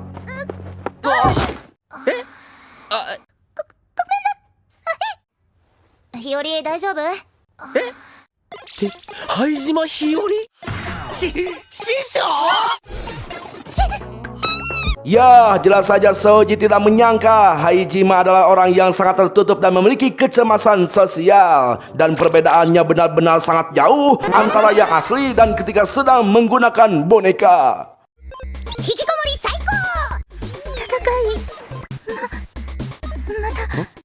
また少し知れたかも Tak lama Soji mendapatkan pesan dari Azaki untuk rapat strategi tentang mengusir sad boy. Keesokan harinya, Azaki dan Kakiko yang akan pergi rapat bertemu dengan Nanjo yang melarangnya untuk melibatkan Soji. Tapi Azaki tidak memperdulikannya karena itu bukan urusan dia. Lagian kepala sekolah pun mengakui keberadaan Soji. Namun Nanjo yakin selama ada muridnya di kelas 1A, murid Azaki yang ada di kelas 1B tidak mungkin akan pernah terpilih. まあどちらにしろつもりじゃないですよね僕もそう思ってるでは Saat rapat dimulai, Azaki mengungkapkan bahwa sebelumnya pernah ada 2 misi untuk mengusir Sad Boy. Namun kedua misi itu gagal, banyak murid yang meninggal setelah menjalankan misinya. Untuk misi yang akan datang, Azaki menegaskan untuk menangkap Sad Boy dengan perencanaan matang dan seleksi personil yang teliti. Dan mereka harus mengerahkan semua kekuatan dari perkumpulan perantara roh dan akademik Maiden untuk melakukan pengusiran Sad Boy. Dan mereka akan melaksanakan misi tersebut sekitar 2 bulan lagi. Ya, di sana Soji sudah sangat percaya diri akan dilibatkan di misi tersebut. Tapi sayangnya Soji dan teman-temannya di kelas 1B tidak akan menjadi bagian dari misi tersebut. Karena aturannya, murid tahun pertama tidak diizinkan ikut dalam pengusiran roh akun level tinggi atau lebih tinggi. Sontak Soji pun merasa sangat kecewa. Tapi Kasubata bilang masih ada pengecualian. Misalnya jika murid itu punya kekuatan cyberkinesis yang diperlukan dalam misi tersebut, atau mereka yang sudah cukup membuktikan kehebatannya, maka akan dilibatkan. Dan untuk membuktikannya hanya dengan pertarungan antara kelas A dan kelas B. Lebih jelasnya, pertarungan itu adalah kompetisi yang akan diadakan sekali setiap semester. Peringkat mereka menentukan bagaimana mereka dipandang sebagai pengusir roh. 1学年に2つのクラスがあって、 Singkat cerita, Soji dan teman-temannya pun langsung melakukan latihan untuk menghadapi kompetisi tersebut. Mereka melatih koordinasi dengan melawan para jin Ifrit. Terlihat Emoto mengeluarkan kekuatan cyberkinesisnya, yaitu Nirvana Wall, sebuah dinding penghalang yang bisa tiba-tiba menghilang jika Emoto tidak bisa fokus mendengar musik.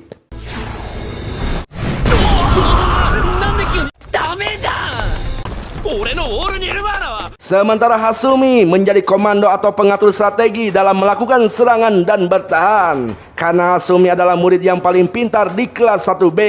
Hasumi bisa membuat portal hanya dari foto yang diambil dari ponselnya, yang memudahkan teman-temannya untuk menghajar semua musuhnya.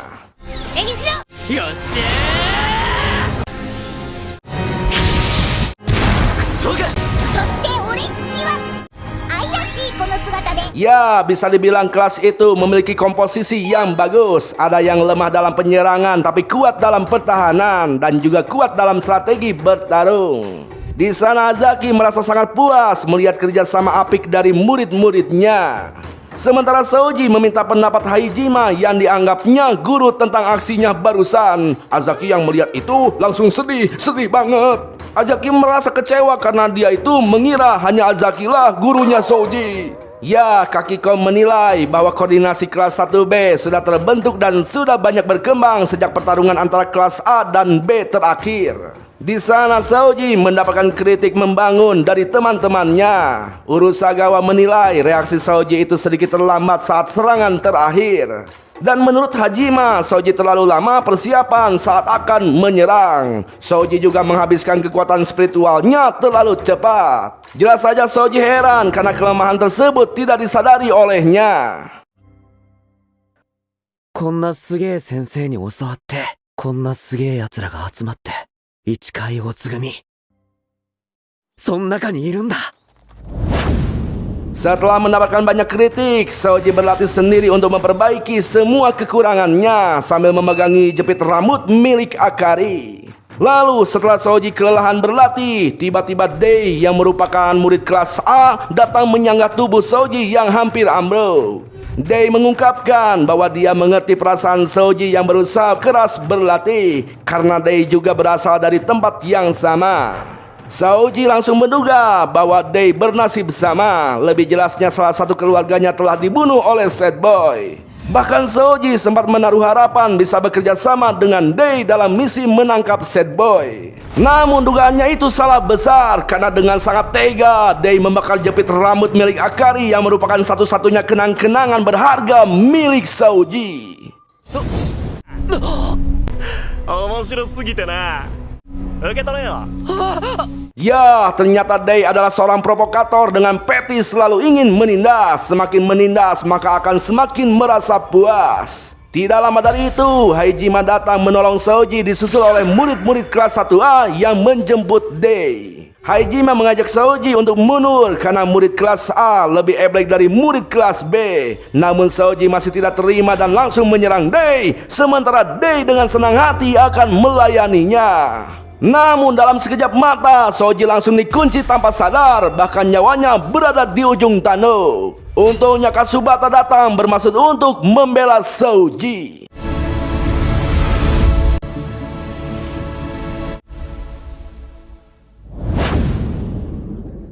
Di sisi lain, tampaklah Sad Boy merasa sedih melebihi Agus sedih. Sad Boy sangat penasaran apa yang sedang dilakukan oleh Soji sekarang. Garan menegaskan bahwa mereka berdua akan bertemu lagi dengan Soji, meskipun mereka harus menghabisi orang-orang yang berada di sekitarnya. Sad Boy saat ini perlahan mengumpulkan sumber daya yang dibutuhkan untuk mewujudkan impiannya, yaitu membuat negeri akun-akun mati. Kembali pada Soji yang melepaskan diri dari dekapan Kusaba menggunakan otot perutnya dan kembali bersih tegang dengan Tsurugi yang terus memprovokasinya. Sementara teman-temannya hanya diam, tidak ada yang membantu atau melerai pertarungan dua provokator tersebut. Tampak pukulan Olympian Emblem milik Soji menghancurkan batang pohon jambu. Mungkin jika Tsurugi tidak menghindar, pukulan itu bisa mematahkan tulangnya. Namun bukannya takut, Tsurugi malah semakin bersemangat untuk bertarung. Lantas Tsurugi mengeluarkan apinya tanpa menggunakan ponsel dan terus memprovokasi Soji untuk memancing amarahnya agar semakin menggebu. Tsurugi memberitahu hasil pertarungan kelas A dan B selalu dimenangkan oleh kelas A. Alasannya kemampuan individu kelas A itu jauh melebihi kelas B.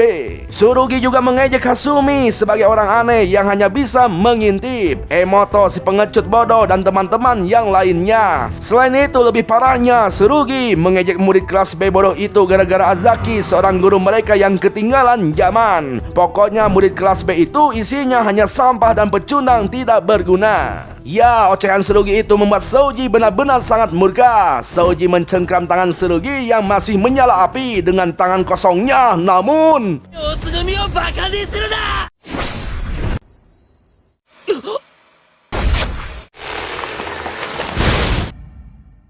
ya, di sana Minoru menghentikan pertarungan mereka dengan kekuatannya yang mengancam. Minoru meminta kepada Soji untuk memaklumi perlakuan Tsurugi, tapi ujung dari perkataan Minoru sangat tidak mengenakan, yaitu menyebut kelas B itu payah. Minoru juga mengungkapkan kekecewaannya karena kelas B telah mencoreng nama baiknya sendiri dengan menerima Soji menjadi bagian dari mereka, dan menegaskan dalam pertarungan akhir bulan nanti kelas A akan menang kembali. Kasubata langsung membalas ucapan Minoru dengan mengatakan bahwa kelas B akan menang karena ada Soji.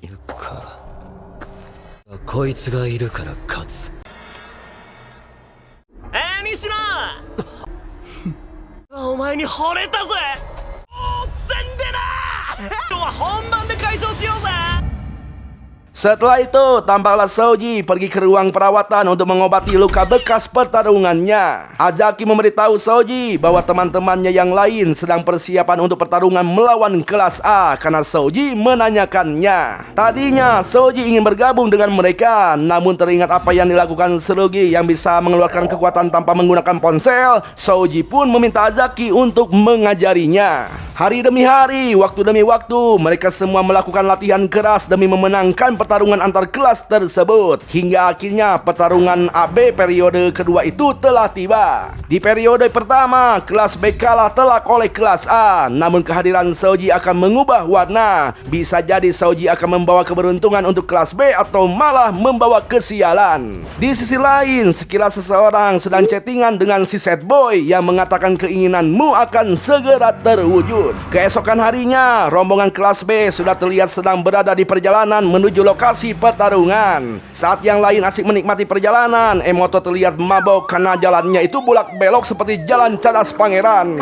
Emoto juga tampaknya masih trauma dengan pertarungan sebelumnya karena harus melawan kelas A yang rata-rata memiliki kemampuan berpsikokinesis ofensif. Pokoknya menurut Emoto, mereka itu adalah sekelompok orang terburuk yang bisa dibayangkan. Soji tidak mengerti kenapa Emoto yang penakut bisa bertahan menjadi pengusir roh. Namun Soji tidak mendapatkan jawaban dari Emoto Emoto karena kata boneka Haijama, setiap orang punya alasannya masing-masing. Sementara Haijama yang asli berada di dalam kardus karena boneka itu butuh lebih sedikit energi saat Haijama ada di dekatnya. Souji, orang yang paling serius dan semangat di sana, sudah tidak sabar ingin segera mencoba trik barunya. Singkat cerita, akhirnya mereka tiba di lokasi pertarungan, yaitu sebuah replika kota Kosatsu yang dibuat oleh komunitas pemburu roh. Karena Kochi ada di sana, dalam pertarungan itu mereka boleh melukai lawan asal jangan sampai membunuhnya, dan tindakan membunuh akan langsung mendiskualifikasi tim. Setelah itu Azaki bergabung dengan kelas B lewat video call, tapi layarnya tampak hitam karena posisi si Azaki itu terlalu dekat dengan layar. Lalu Azaki menjauh tapi terlalu jauh, yang membuat murid-muridnya kesal. Jangankan mereka, gue juga kesal. Sama bang, gue juga kesal bang. Kalau ikut-ikutan mulu lu, Sat. Dalam panggilan video tersebut, Azaki mengatakan agar mereka melakukan yang terbaik karena para guru, kakak kelas, pokoknya semua orang menaruh perhatian pada pertarungan tersebut, di mana mereka sedang dievaluasi untuk potensi penggunaan dalam misi mengusir Set Boy K.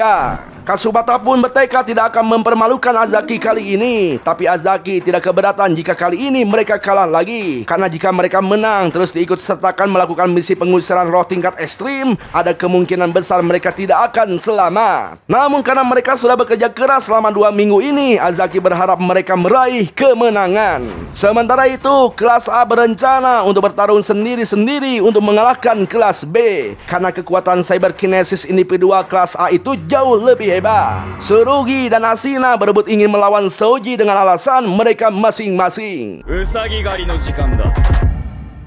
Bersamaan dengan itu, Souji diberitahu oleh Kasubata dan Hasumi alasan mereka diam saja saat Tsurugi memprovokasinya. Itu karena mereka menyimpan kekuatan dan strategi untuk hari besar saat ini. Nah, setelah alarm menyala yang bertanda pertarungan sudah dimulai, Kasubata tampak lebih dulu mendaratkan serangannya menggunakan palu saktinya. Minoru terlihat sangat bersemangat untuk meladeninya, namun Asina meminta agar dia saja yang melakukannya. Sontak Asina mengeluarkan kekuatan cyberkinesis, yaitu suspensi milenium, dengan menghabiskan baterai sebesar 50%. コーレル B10 また凍結してしまった。はあ、なんてことだ。アシナくん、すごい。 Lalu giliran Minoru yang melesatkan serangan, namun serangannya itu dihalau oleh Emoto. Kasubata mengingatkan teman-temannya bahwa Minoru adalah orang yang paling berbahaya di kelas A. Kekuatan cyberkinesisnya adalah penebas kekhawatiran. Si ketua kelas itu bisa dengan bebas mengubah kekuatan dan target serangannya. Intinya, jika mereka sampai berhadapan dengan Minoru, mereka harus kabur. Setelah itu, mereka pergi untuk melakukan penyerangan meninggalkan Haijima sendirian. Di sisi lain, Minoru memberitahu teman-temannya agar satu orang mempunyai satu target. Begitu mereka menemukan satu, beritahu semua orang. 若い子いい子し西野どこ美の極地。粕畑くんはどこかな？ Tampaklah Owada menggunakan drone-nya untuk mencari keberadaan kelas B. Minoru pun belum menemukan satupun targetnya. Padahal Minoru ingin mendominasi pertarungan dan ikut dalam misi untuk menghapus akun tingkat ekstrim Set Boy K. Hal itu akan jadi batu loncatan sempurna dalam perjalanannya menjadi pengusir roh hebat. Tak lama Minoru menemukan Haijima yang bersembunyi di dalam kardus. Sontak Haijima pun melarikan diri berlari sekuat tenaga, namun... 連覇。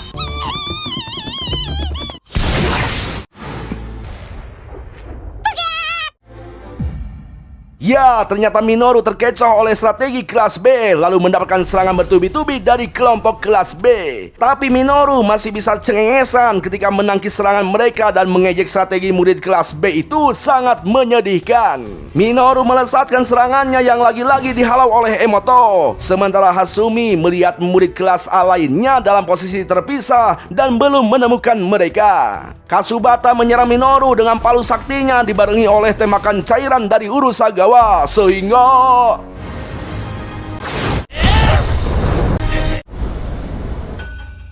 Ya, Soji sangat leluasa mendaratkan tendangan si Madun tepat ke wajah sombong Minoru. Kerjasama kelas B itu mendapatkan apresiasi dari kepala sekolah. Pujian dari kepala sekolah itu membuat Nanjo nampak geram. Minoru pun tampak tidak terima kelas B yang dianggapnya bodoh itu berhasil menyerangnya, yang berarti hilanglah kemenangan sempurnanya. Padahal Minoru menginginkan kemenangan sempurnanya. Lalu tiba-tiba Minoru bisa kembali melepaskan diri dengan menebas semua cairan lendir yang mengikat tubuhnya. Kasubata pun mengajak teman-temannya untuk segera mundur, dan apa yang terjadi?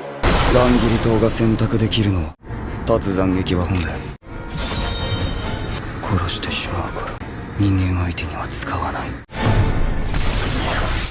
弾が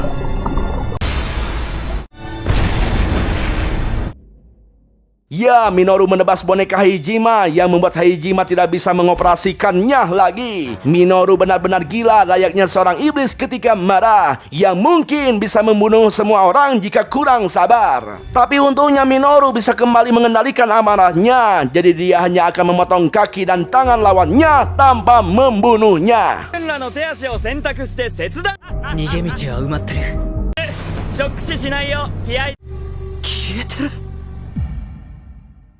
Ya, Minoru dengan mudah menghancurkan tembok penghalang yang diciptakan oleh Emoto. Nah, karena rasa takut mengalahkan keberaniannya, Emoto tidak bisa fokus mendengarkan musik. Alhasil dia tidak bisa menciptakan temboknya kembali untuk menghalangi serangan Minoru. Minoru sengaja terus menyudutkan Emoto agar dia semakin takut dan menyerah. Namun semua teman-temannya tidak membiarkan Emoto menyerah begitu saja oleh provokasi Minoru. Lalu saat Minoru menyerang menebaskan pedang, tiba-tiba 弾が斬撃の瞬間ここどこだ Ya, Hasumi memindahkan teman-temannya ke tempat yang sebelumnya pernah dia foto. Dengan kemampuan psikionisnya yang sangat langka yang belum diketahui oleh teman-temannya. Tapi apakah dengan berpencar seperti itu akan menguntungkan atau sebaliknya merugikan kelas B? Karena kelas A punya lebih banyak penyerang, jadi mereka itu unggul dalam duel 1 lawan 1. Terlihat semua murid kelas B terpisah di tempat yang berbeda-beda. Kasubata berpikir untuk mengalahkan kekuatan Minoru yang di luar Nurul, mau tidak mau mereka harus berkumpul kembali. Namun tiba-tiba Minoru menyusulnya yang membuat Kasubata terkejut. Minoru mengatakan bahwa dia terlahir dari keluarga pengusir roh, jadi dia punya prinsip untuk menjadi sempurna dan selalu benar. Itulah sebabnya Minoru muak kepada si Sad Boy dan Soji yang memakai kekuatan yang sama dengan si Sad Boy, serta mereka yang menyebut diri sebagai pengusir roh meski tidak punya bakat. Dan kenapa Minoru memilih menyusul Kasubata dibandingkan yang lain? Karena Minoru membenci Kasubata. Saat mereka mulai saling serang, terlihat baterai yang tersisa dari Minoru sebesar 73%, sementara Kasubata hanya tersisa 45%. Itu artinya secara logika mustahil Kasubata bisa mengalahkan Minoru, terlebih kekuatan Minoru jauh di atas Kasubata. Tapi sepertinya Kasubata tidak peduli lagi dengan hal tersebut. Terbukti dia terus menyerang tanpa memikirkan stok baterai dan kemampuannya. Tapi apa yang terjadi? 正義の鉄槌か Ya, Minoru mencincang seragam ormas Kasubata dengan pedangnya tanpa menyentuh kulitnya. Minoru seperti itu ingin mengungkap bahwa Kasubata itu bukanlah orang yang soleh. Menurut Minoru, kebenaran yang ditampilkan Kasubata itu hanya topeng untuk menutupi sifat aslinya. Minoru mengatakan kejahatan seharusnya memperlihatkan sifat aslinya seperti yang dilakukan oleh Tsurugi. Melihat Kasubata itu membuat Minoru teringat kepada orang-orang yang tidak mampu mengakui kesalahan dan kelemahan mereka sendiri. Nah, karena Kasubata persis dengan orang-orang seperti itu, Minoru tidak bisa tahan untuk mengirisnya hingga habis dan 君も彼らとかぶった切るうんこにデコレーションを塗りたくるな君の正義は不快だ逃げてもいいぞ君らしくいつかと同じよう Bersamaan dengan itu, entah bagaimana caranya, Tsurugi bisa menemukan Souji. Seperti biasa, Tsurugi terus memprovokasi menyerang Souji secara personal untuk membuatnya takut dan marah. Karena Tsurugi sangat menyukai melihat hal seperti itu. Namun Souji menunjukkan ekspresi yang datar yang membuat Tsurugi kecewa. Lalu karena Souji mengatakan tidak lupa saat Tsurugi menghina adiknya dan teman-temannya, akhirnya Tsurugi tahu bahwa Souji adalah tipe orang yang akan lebih tersakiti jika orang-orang yang berada di hidupnya menderita. Oleh sebab itu, Tsurugi langsung memberitahu Souji bahwa saat ini Kasubata sedang bertarung dengan Minoru. Kata Tsurugi, saat ini Kasubata sedang lari terbirit-birit sambil menangis meminta maaf kepada Minoru. Namun bukannya marah, Souji malah tertawa mendengarnya karena dia tahu Kasubata tidak akan menyerah seperti itu dan...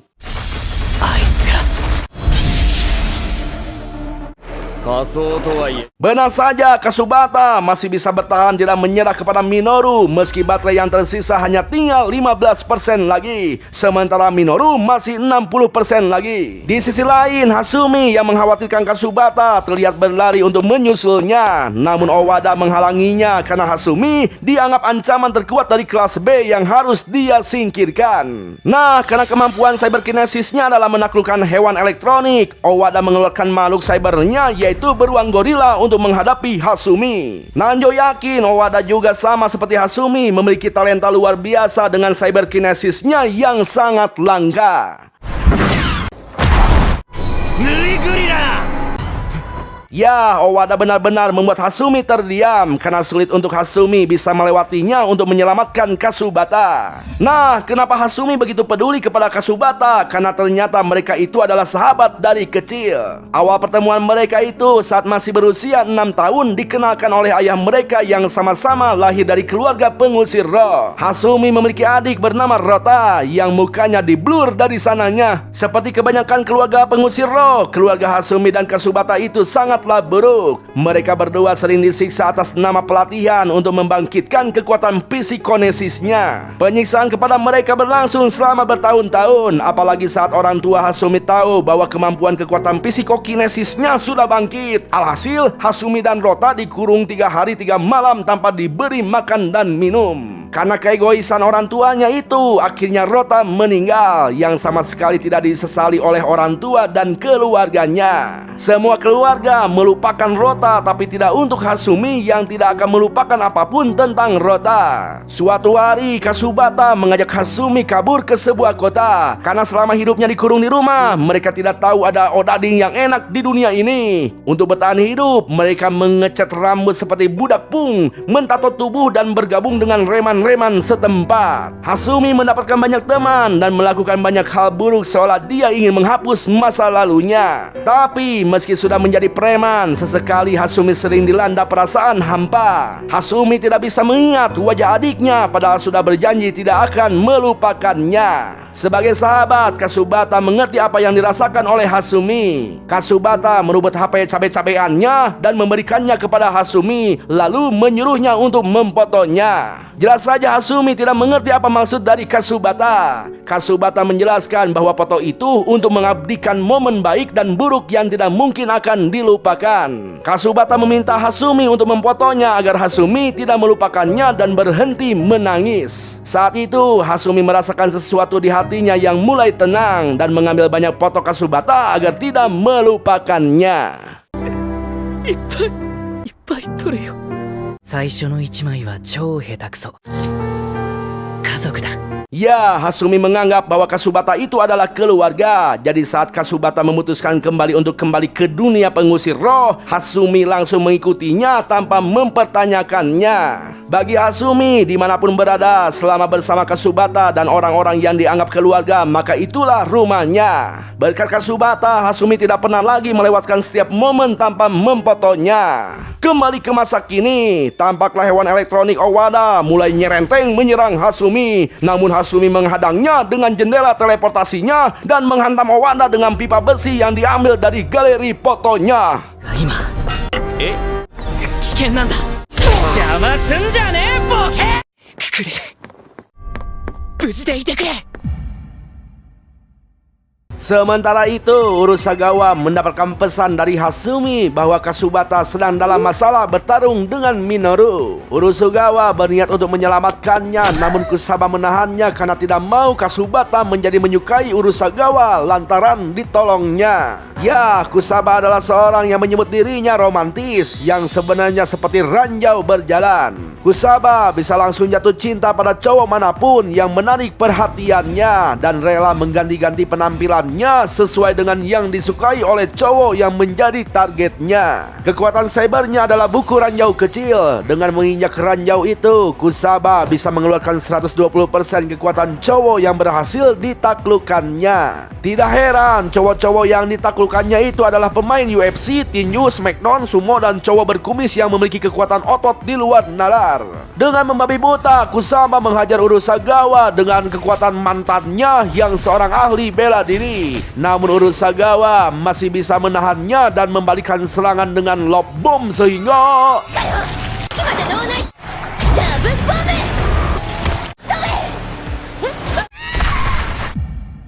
ya, Kusaba merobek bajunya yang terkena lendir Urusagawa yang membuatnya bisa meloloskan diri dan merobek baju Urusagawa dengan kemampuannya yang dia dapatkan dari mantan cowoknya yang seorang desainer seperti Nona Igun. Lalu menghajarnya menggunakan pukulan Chris John. Di tengah pertarungan, sempat-sempatnya Urusagawa menanyakan alasan kenapa Kusaba mencintai Kasubata. Menurut Kusaba, Kasubata itu adalah cowok jantan, cuman minusnya tidak berkumis seperti si Agus. Kusaba juga menyukai Soji yang menurutnya cukup tampan. Sona Urusagawa langsung geram karena selera Kusaba itu sangat buruk dan tidak bisa setia kepada satu pria. Selain itu, Kusaba juga tidak bisa menjadi diri sendiri. Jika cowok yang disukainya suka kramol, dia pun akan mengaku suka kramol. Lalu jika cowoknya suka semur jengkol, Kusaba pun akan suka semur jengkol. Jelas Kusaba tidak terima karena setiap penampilannya itu memang dirinya yang asli. Kusaba selalu berusaha jujur pada apapun yang menggerakkan hatinya. Nah, untuk memanas-manasi Urusagawa, Kusaba menunjukkan foto dirinya sedang bobok bareng dengan artis dangdut yang diidolakan Urusagawa dan menghajarnya dengan kekuatan sumo.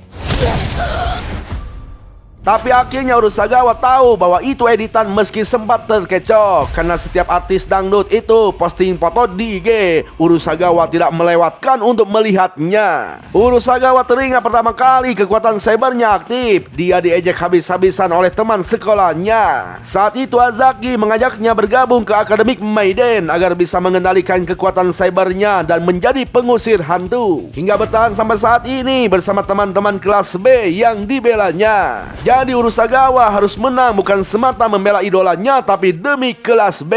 Kusaba pun sama, tidak mau kalah sehingga mereka bertarung habis-habisan demi kemenangan kelas mereka sampai baterai mereka itu tersisa 1%. Lalu dengan kompak mereka menonaktifkan kekuatan cyber agar tidak tumbang sehingga mereka baku hantam hanya mengandalkan kekuatan fisik.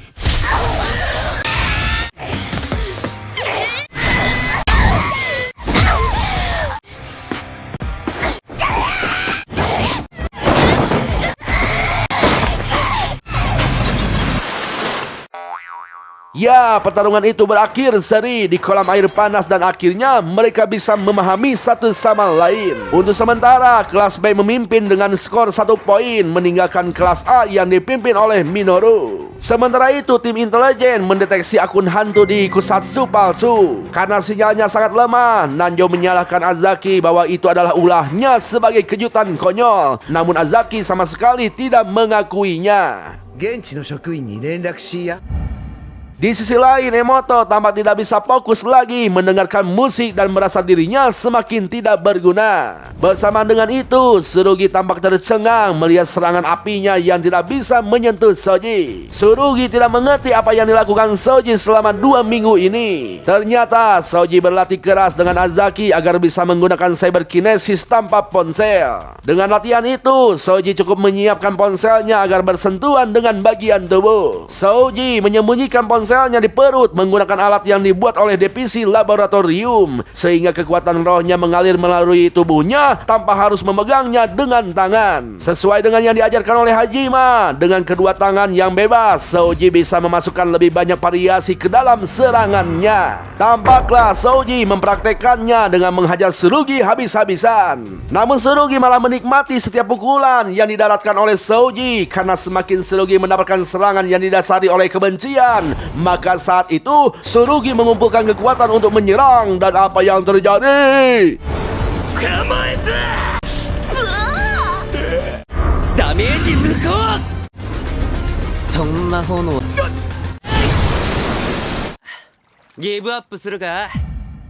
Ya, api yang sangat panas yang digunakan oleh Tsurugi untuk menyerang balik dinetralkan oleh api biru milik Souji yang membuatnya kalah telak tanpa perlawanan yang berarti. Ternyata alasan kenapa kekuatan Tsurugi tidak bertambah padahal Souji terus menghajarnya, karena Souji menyerang tanpa ada rasa benci di hatinya. Menurut Tsurugi, kebencian itu sama seperti cinta memiliki emosi yang kuat. Keduanya bisa sama-sama bisa dinikmati. Bahkan jika bisa mendapatkan keduanya sekaligus, itu akan menjadi kenikmatan yang luar biasa untuk Tsurugi. Tampaklah Tsurugi terus memprovokasi Souji agar dia membencinya. Namun Souji tidak terpengaruh sedikit pun dengan provokasi tersebut. Sontak Souji menunjukkan jurus spesial miliknya dan による超跳躍ドーピング足ラス重力による落下させた蹴り炎天下。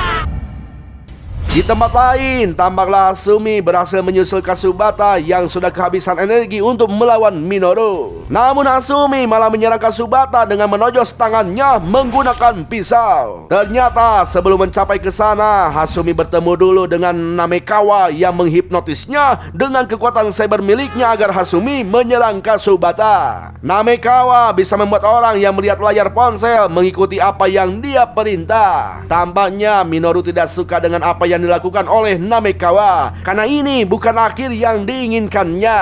Mereka sudah sangat percaya diri Kasubata sudah dikalahkan dan akan mencari Hajime yang membuat Minoru jengkel. Namun Kasubata mampu bangkit kembali dan menyatakan pertarungan belum berakhir. Sontak Namekawa pun menggunakan kekuatan cyberkinesisnya untuk menghipnotis Kasubata dan menyuruhnya untuk joget sampai mati. Tapi kekuatannya itu malah berbalik kepadanya karena Kasubata keburu istighfar untuk membatalkan cyberkinesis secara paksa. Sementara itu Hasumi memohon agar Kasubata menyerah saja setelah mendengar Minoru akan menebas anggota tubuh Kasubata agar Kasubata tidak bisa bertarung lagi secara fisik. Hasumi meminta bantuan Azaki agar menyatakan Kasubata keluar dari pertarungan untuk menyelamatkannya. Namun Azaki hanya terdiam tanpa memberi jawaban dan Kasubata sendiri tidak mau menyerah, pokoknya ingin tetap bertarung sampai dan tiba-tiba 天皇出力それって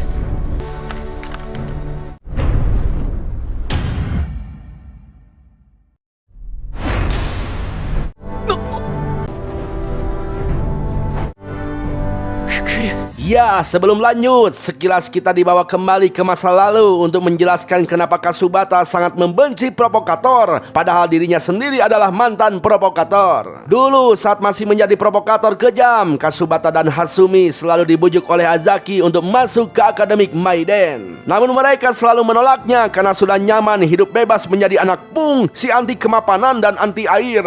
Bahkan Kasubata sampai membuat tato iblis di tangannya sebagai perlawanan bahwa dirinya tidak akan menjadi pengusir roh. Sebenarnya ketika membujuk Kasubata, Azaki selalu kerepotan karena sering digoda oleh cabe-cabean di sana. Tapi itu tidak penting, karena yang lebih penting di sini, suatu hari sang ibu satu-satunya orang yang baik kepada Kasubata telah meninggal dunia tanpa kehadiran Kasubata di sisinya. Sebelum meninggal, si ibu pernah berpesan bahwa Kasubata boleh memilih jalan manapun yang diinginkannya untuk menjadi pria baik. Kematian sang ibu itu membuat si ayah memiliki alasan alasan untuk menyalahkan Kasubata. Saat itu sang ayah mengatakan bahwa sang ibu meninggal karena stres punya anak bandel seperti Kasubata. Si ayah menganggap bahwa Kasubata adalah aib keluarga, bukan karena jarang mandi, tapi karena kelakuannya yang sering membuat onar hingga viral di medsos. Saat itu juga Kasubata dicoret dari kartu keluarga Manase. Kematian sang ibu membuat Kasubata menyesal dan akhirnya Kasubata pun memutuskan untuk tobat dan bergabung kembali ke Akademik Maiden menjadi pengusir roh dan menjadi pria baik seperti keinginan sang ibu. Kasubata total merubah penampilannya dari rambut yang asalnya pirang kini menjadi hitam, dari jarang mandi kini mandi setiap hari, dari pakaiannya yang urakan kini memakai baju putih dan celana katun hitam mirip pria Solo. Kasubata juga membuang nama Manase yang merupakan nama keluarga dan menggantinya menjadi Kasubata yang diambil dari nama gadis sang ibu.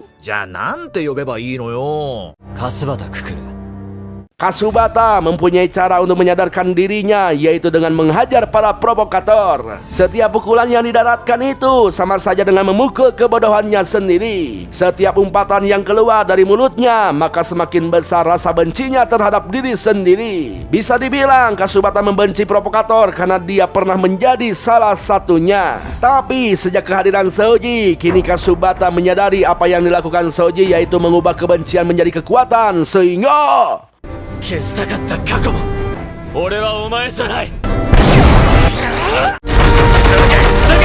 Ya, dalam sekejap Minoru berhasil ditumbangkan dengan pukulan 1000 dan 1000 umpatan yang keluar dari mulut Kasubata. Bersama dengan itu, Soji juga dengan mudah menumbangkan Tsurugi dengan jurus api jatuh dari langit. Setelah itu, Soji meminta agar Tsurugi untuk meminta maaf karena sudah membakar jepit rambut milik Akari dan mengancamnya jika dia berani lagi menghina kelas 1B, maka Soji akan membunuhnya. マジで殺すぜ。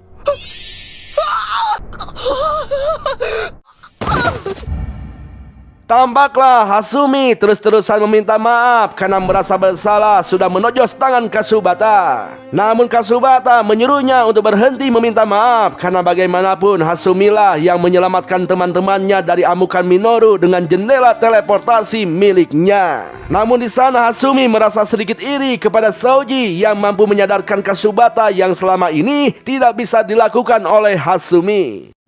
ありがとう。エニシロが開けてくれたんだ。ちょっぴり悔しい。 Nah, karena 5 dari murid kelas 1B sudah tumbang, itu berarti tinggal Ashina yang tersisa yang harus dihadapi oleh Soji. Meski Ashina adalah orang yang bodoh, tapi dia juga sangat kuat. Ashina menganggap dirinya itu sebagai karya seni yang hidup. Oleh karena itu Ashina sering memamerkan tubuhnya tanpa cangkang di media sosial. Tidak peduli dengan burungnya yang kecil, Ashina memiliki kemampuan cyberkinesis tipe pembeku, yaitu suspensi milenium, di mana dia bisa mengeluarkan senjata dari es untuk membekukan musuh sampai mati dan diberi judul layaknya sebuah karya seni. Nah, karena Ashina sudah banyak menghabiskan energi spiritualnya pada patung es yang dibuatnya, kemungkinan besar Soji akan sangat mudah untuk mengalahkannya. Selain itu, Soji juga dalam keadaan on fire untuk memberikan kemenangan kepada teman-temannya yang membantunya sampai sejauh ini. Sementara itu, Nanjo nampak sangat murka karena tidak terima Soji masih bertahan di arena pertarungan. Bukan tanpa alasan, Nanjo membenci Soji itu karena saudaranya dan semua murid di Maiden pernah dibakar hangus oleh api iblis si Sad Boy yang mirip dengan api iblis milik Soji. Tapi meski begitu, mereka tetap individu yang berbeda. Soji tetaplah Soji, tidak bisa disamakan dengan Sad Boy meski sama-sama memiliki api iblis. Tidak lama setelah itu, seorang biksu melaporkan bahwa sinyal hantu yang terdeteksi di Kusatsu palsu jadi semakin kuat. Sementara para staf dan biksu yang melakukan penyelidikan dikabarkan telah menghilang dari LAN. Bersamaan dengan itu, tampaklah Ashina sudah menghabisi para staf dan biksu dengan cara membekukan mereka. Sontak perbuatan Ashina itu membuat Soji tidak mengerti kenapa murid sepertinya tega membunuh para staf dan biksu. Tapi tiba-tiba Ashina mengeluarkan air mata darah yang membuktikan bahwa Ashina yang asli sudah mati, telah diubah oleh si Sad Boy menjadi akun hantu. Akun hantu itu benar benar-benar sangat mengerikan, menggunakan kekuatan Ashina untuk membekukan kusatsu palsu, sehingga para murid yang berada di sana tidak bisa keluar dan para guru tidak bisa masuk ke kusatsu untuk menolong mereka. Sad Boy benar-benar tampak bahagia karena merasa sebentar lagi dia bisa mendapatkan Souji dengan bantuan akun hantu tingkat tingginya. Sementara itu Nanjo benar-benar terlihat murka karena muridnya diubah oleh Sad Boy menjadi akun hantu. Namun menurut Azaki, Ashina memang menginginkan seperti itu untuk dirinya sendiri. Ashina memang bodoh, tapi Souji tidak menyangka Ashina bisa sebodoh itu menyerahkan dirinya kepada Sad Boy. K に捧ぐ作品としよう。アスナパン俺が払う。 Ya, tampaklah Ashina semakin sangat sombong karena pukulan yang dilesatkan oleh Souji tidak mengenainya. Setelah itu Ashina membalas serangan Souji dengan jurus ribuan sentuhan dingin. Souji berusaha untuk menghindarinya, namun tangan es yang sangat banyak itu mengurung Souji hingga tidak bisa bergerak. Tapi untungnya api biru milik Souji bisa dengan mudah melelehkan ribuan sentuhan dingin yang dilesatkan oleh Ashina. Tampak Ashina tidak menyerah setelah serangannya dibentangkan oleh Souji. Dia langsung mendaratkan jurus lain yaitu desahan es hantu sehingga 強くしたんだバカ。タイトル幻冬吐息。最高だ。 Ya, sebelum lanjut, kita diperlihatkan dulu kisah sebelum Ashina diubah menjadi akun hantu oleh si Sad Boy. Ternyata Ashina adalah orang yang sangat mencintai keindahan fisiknya sendiri. Saking cintanya kepada keindahannya sendiri, Ashina tidak bisa menerima kenyataan kalau keindahan fisik itu tidak abadi. Fisik bisa rusak oleh penyakit atau kecelakaan, dan sekalipun ia menghindarinya, usia tua pada akhirnya akan merusaknya. Bukan hanya itu, Ashina juga sangat narsis, ingin semua orang melihat fisiknya. Oleh karena itu Ashina selalu membagikan foto fisiknya tanpa cangkang di sosial media miliknya, yang membuat akunnya selalu di-banned karena melanggar. Namun meski begitu, tidak ada orang yang mengerti keinginan dan perasaan Ashina, yang membuat Ashina semakin takut dan terpuruk. Hingga suatu hari Sad Boy mengomentari postingannya dengan memberi harapan bahwa hanya Sad Boy lah yang mengerti perasaan Ashina. Hari demi hari, waktu demi waktu, Ashina mulai sering chattingan dengan Sad Boy, menceritakan semua keluh kesahnya. Hingga akhirnya suatu malam, tepatnya sebelum dimulai pertandingan antar kelas, Sad Boy mengajak Ashina bergabung dengan dirinya. Sad Boy menjanjikan akan membuatkan akun Ashina tidak akan pernah ditangguhkan lagi alias abadi dengan mengubahnya menjadi akun hantu. Tanpa pikir panjang, Ashina pun langsung tergiur dengan tawaran tersebut dan memutuskan untuk bergabung dengan Sad Boy. 僕の美しさが罪にならない体。美しさ。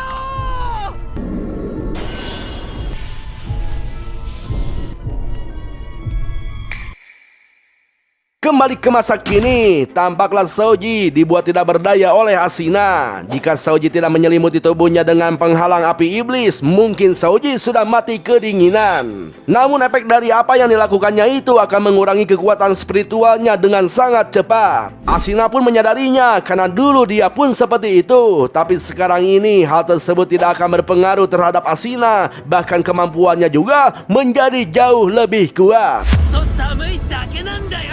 この最高の肉体を。少々前衛的すぎたかな。 Dengan sombongnya Ashina mengatakan akan segera mengakhiri pertarungannya dengan Souji sebelum ia membunuh teman-temannya di kelas A. Tampak Minoru dan kawan-kawan yang mendengarnya sangat menyesalkan apa yang dilakukan oleh Ashina. Sementara Hasumi menyatakan bahwa Ashina sudah menjadi musuh mereka karena Hasumi tahu Ashina menjadi follower si Sad Boy. Oleh karena itu Ashina harus segera dibereskan. アシナは俺たちの敵になった。心はとっくに落ちていたんだ。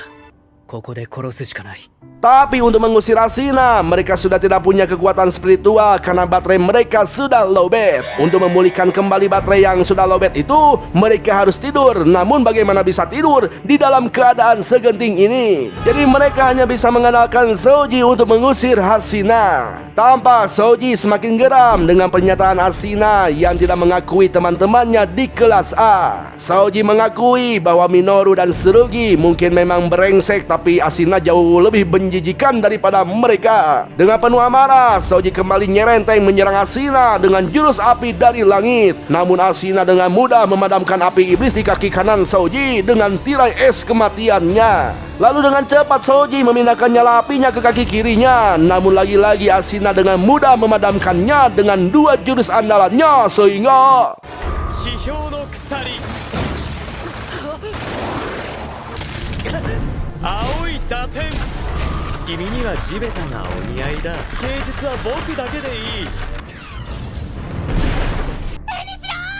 Ya, naasnya nasib Shoji setelah dihantam habis-habisan. Dia pun tidak bisa mengeluarkan kekuatannya karena HP-nya mati akibat suhu yang sangat dingin. Shoji benar-benar dibuat tidak berdaya. Perlahan Shoji merasakan hawa yang sangat dingin hingga tubuhnya tidak bisa digerakkan lagi. Ashina tampak merasa semakin di atas angin. Dia mengeluarkan jurus mengerikannya yang bernama ciuman es kematian untuk menghabisi Shoji. Dan apa yang terjadi? 地表の口づけ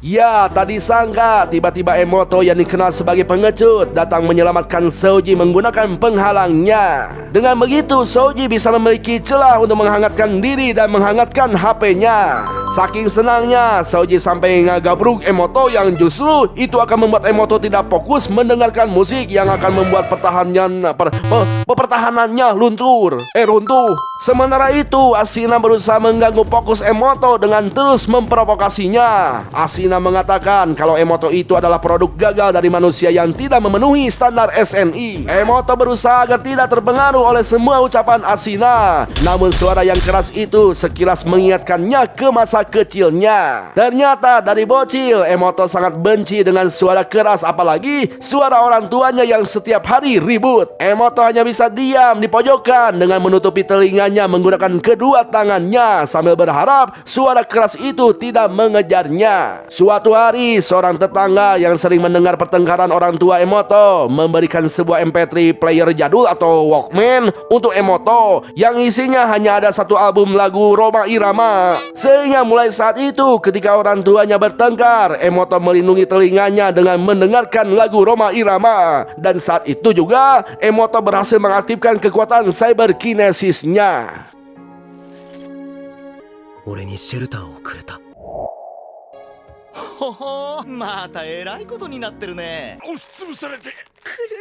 Emoto yang menderita ditemukan oleh Azaki dalam keadaan kurus kering, tidak diurus oleh orang tuanya yang sibuk bertengkar setiap hari, terutama malam Jumat. Saat itu Azaki membawanya ke tempat di mana Emoto bisa memanfaatkan bakatnya. Azaki benar-benar memperlakukan Emoto dengan sangat baik seperti ke anaknya sendiri. Azaki juga mengajarkan cara menggunakan kekuatan. Semenjak berada di Akademi Maiden, Emoto mengecat rambutnya dan ditindik agar lebih gahar dan mungkin lebih keren seperti anak Pung. Namun tetap saja Emoto masih benci dengan suara keras dan rasa sakit. Lalu alasan kenapa Emoto bisa masuk ke Akademi Maiden semata-mata dia itu hanya ingin membalas kebaikan Azaki dengan menjadi pengusir roh yang paling keren menurutnya. azaki先生が自慢できるくらいまだ何も返せてねえからだよヘドバンやっぱり何回聴いてもいい曲だぜ Ya, tambahlah Emoto sampai headbang saking asiknya mendengarkan musik Rhoma Irama yang paling hardcore untuk melawan suara keras dan rasa takut yang bersumber dari luar yang bisa meruntuhkan pertahanannya. Lalu setelah itu tambahlah HP Shoji kembali menyala. Meski hanya 9% baterai yang tersisa, tapi Shoji yakin bisa mengakhiri pertarungannya. Namun 電脳出力決めろよ壁を作ったまま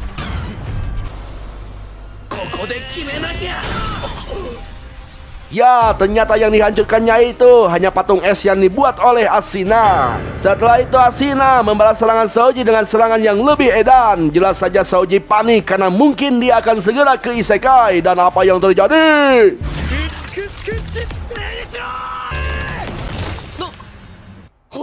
Ya, Urusagawa tiba-tiba muncul menyelamatkannya. Ternyata bukan hanya Urusagawa, teman-teman Shoji yang lain pun berada di sana. Souji tidak mengerti kenapa mereka bisa pulih kembali. Kasubata menjelaskan bahwa mereka sempat bobo siang untuk memulihkan diri dengan aplikasi hipnosis milik Namekawa. Tampaklah Ashina merasa senang melihat teman-temannya berkumpul di sana, karena Ashina tidak perlu repot-repot mencari mereka untuk membantainya satu persatu. Lalu dengan bulu es kematiannya, Ashina menyerang mereka, namun lagi-lagi pertahanan Emoto menghalanginya.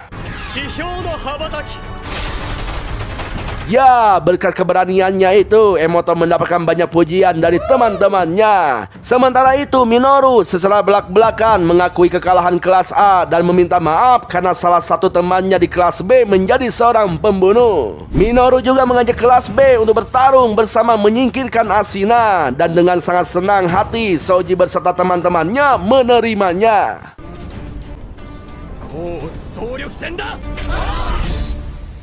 Nah, karena keadaan semakin genting, Nanzo dan Azaki menyusul murid-muridnya ke lokasi. Sementara itu, semua orang yang sudah terisi baterainya mengaktifkan kekuatan cyberkinesisnya, kecuali Souji karena api iblisnya akan digunakan sebagai serangan pamungkas. Selain itu, baterai Souji juga sudah lowbat, jadi ia hanya punya satu kesempatan untuk menyerang. Urusagawa terlihat sangat kaget melihat Kusuba menggunakan cyberkinesis yang sama dengan Owada. Itu artinya Kusaba berhasil menaklukkan hati Owada. Mereka menggunakan hewan cyber Owada tersebut untuk mengepung Ashina. Tanpa Kusabata bekerja sama dengan baik bersama Minoru yang membuat sebelah sayap Ashina berhasil dihancurkan.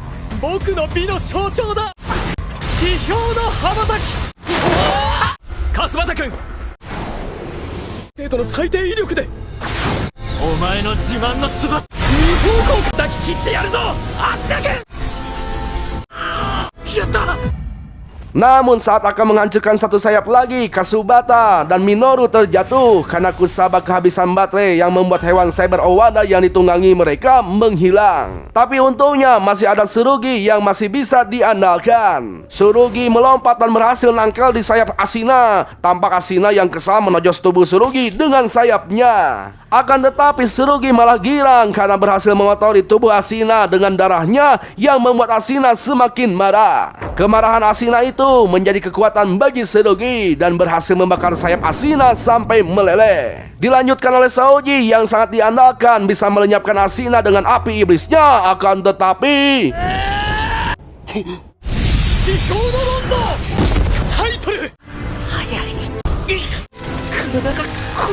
ya, Ashina mampu menghindari serangan tersebut dengan cepat dan membekukan tubuh Souji dengan jurus es darah. Souji tak menyangka serangan pamungkasnya masih bisa dimentahkan dengan mudah oleh Ashina. Padahal Souji sudah berlatih dengan keras dan mendapatkan bantuan dari teman-temannya. Namun Souji merasa dirinya masih sangat lemah. Lalu mereka dikejutkan oleh patung es raksasa karya Ashina yang tiba-tiba bergerak. Ashina pun terlihat sangat girang melihat karyanya bisa bergerak. Akan tetapi kegirangannya itu hanya bertahan sebentar karena yang menggerakkan patungnya itu adalah Haijima.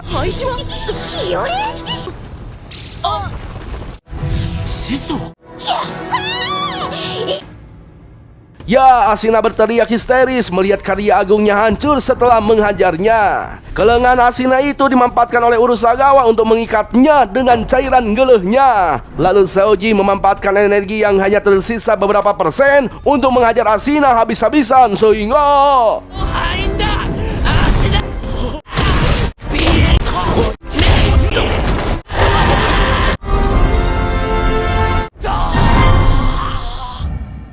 ya, akhirnya Ashina berhasil ditumbangkan. Namun dia belum sepenuhnya terbebas dari pengaruh roh. Dan sayangnya Souji sudah tidak bisa menyerang lagi karena baterainya hanya tersisa 1%. Tapi nyatanya itu bukanlah masalah yang besar karena masih ada Minoru yang sanggup mengakhirinya. Sebelum benar-benar menghabisinya, Minoru menginterogasi Ashina tentang yang diketahuinya yang berhubungan dengan rencana Sad Boy. Namun Ashina tidak menyerah dan tidak akan membiarkan Minoru menghabisinya karena Sad Boy sudah berjanji kepadanya akan mewujudkan mimpinya, di mana Sad Boy akan membawanya ke negeri yang dijanjikannya.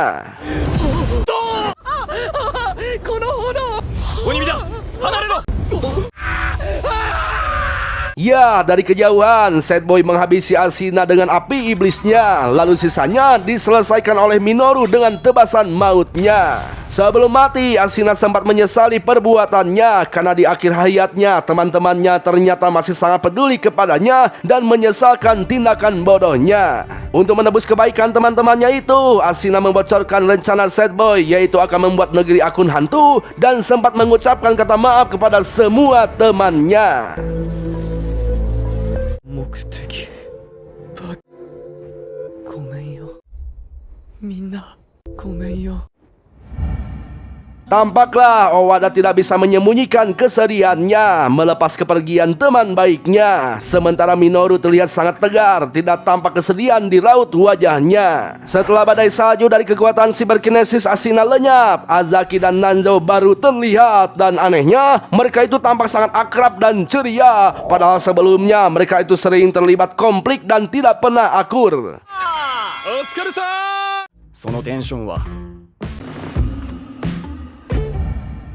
Dan tidak tampak juga penyesalan dari wajah mereka, terutama Nanjo. Padahal salah satu muridnya baru saja mati. Lalu setelah kembali ke sekolah, mereka mengadakan pesta dan bersenang-senang. Di sana Saoji sempat merasa heran kok bisa-bisanya mereka berpesta setelah kehilangan Ashina. Lantas Azaki pun menjelaskan bahwa pesta tersebut adalah budaya sekolah, atau lebih tepatnya budaya dari perkumpulan perantara roh. Tujuan dari pesta itu adalah untuk merayakan keberhasilan mereka bertahan hidup setelah menjalankan misi dan bersulang untuk mengenang mereka yang gugur atau telah tiada. Perjuangan murid tahun pertama itu membuat senior mereka terkesan, apalagi si Jabrik yang mengaku menjadi penggemar Soji yang membuatnya ingin mengganggu Soji. Sementara itu, Nanjo menghampiri Soji bersama para staf yang selama ini berselisih dengan Azaki dan murid-muridnya. Tujuan Nanjo mendatangi Soji untuk meminta maaf karena selama ini tidak menerima keberadaan Soji yang memiliki api iblis. Nanjo tidak bisa menyangka lagi setelah melihat perjuangan Soji dan menjamin tidak akan ada seorang pun di sekolah tersebut yang akan menyangkal hak Soji untuk berada di sekolah.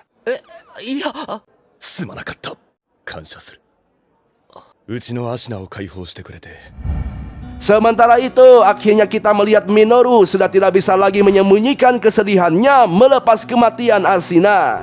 Tampak juga Hasumi yang menawari bolu susu lembang untuk Soji sebagai makanan penutup. Namun Soji memilih makan comro beku yang selalu dibawanya yang belum sempat dimakannya. Di sisi lain, Sad Boy tampak menyiapkan akun hantu baru yang hebat untuk menambah pasukannya. Sad Boy menyesalkan seharusnya Ashina juga termasuk pasukan hebatnya jika dia tidak dilenyapkan. Garan pun ikut terharu melihat Sad Boy bersedih dan merasa kesal kepada Ashina yang memberikan harapan palsu kepada Sad Boy. Namun di lain sisi, Sad Boy juga merasa senang melihat Soji yang semakin bertambah kuat. Di sana, Garan menawarkan trivia baru untuk menghibur Sad Boy agar tidak terlalu bersedih. Sad Boy pun merasa senang karena masih ingin tahu banyak hal yang belum pernah dipelajarinya, yang belum sempat dia pelajari di hidupnya yang terlalu singkat. Di sana, Sad Boy bertekad untuk mengumpulkan lebih banyak lagi orang untuk tinggal di negeri akun hantunya.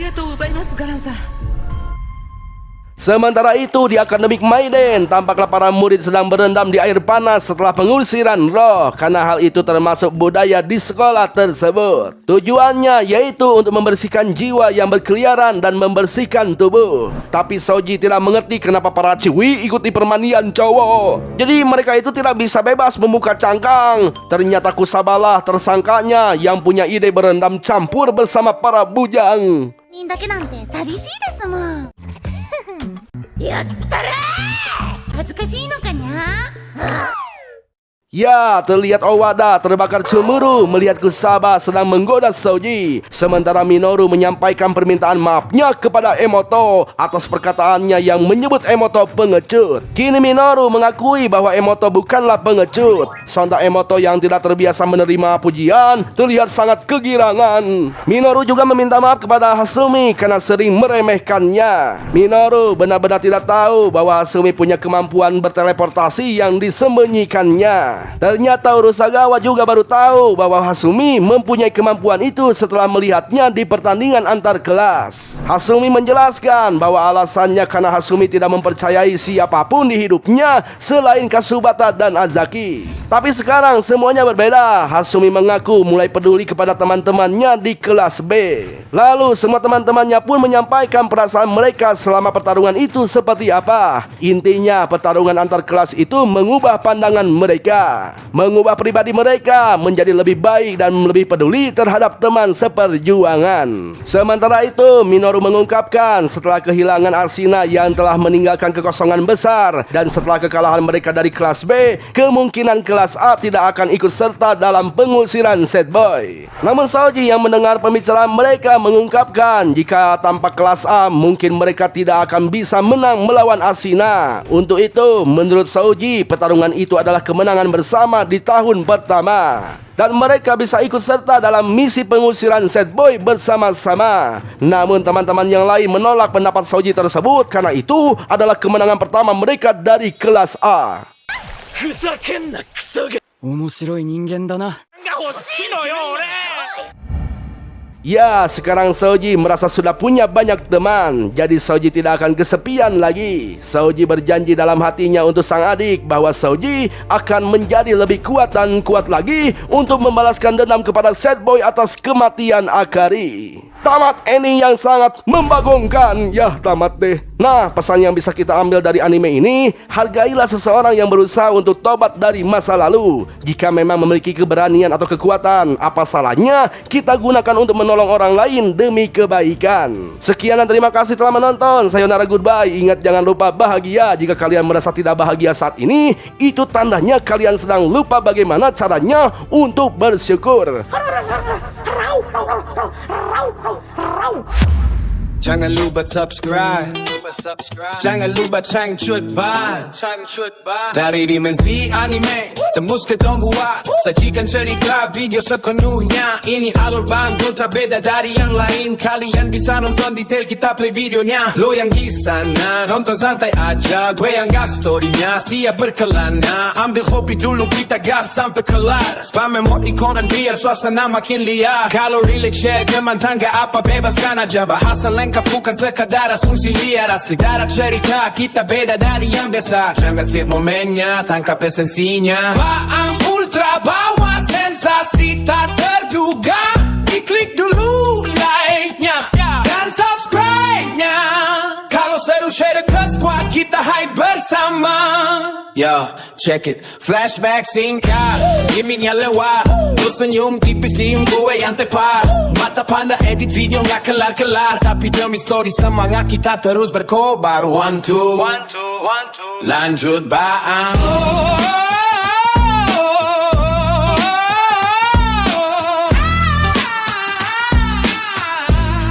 Yo, jangan lupa subscribe. Jangan lupa subscribe. Jangan lupa changcut ban. Yo, check it.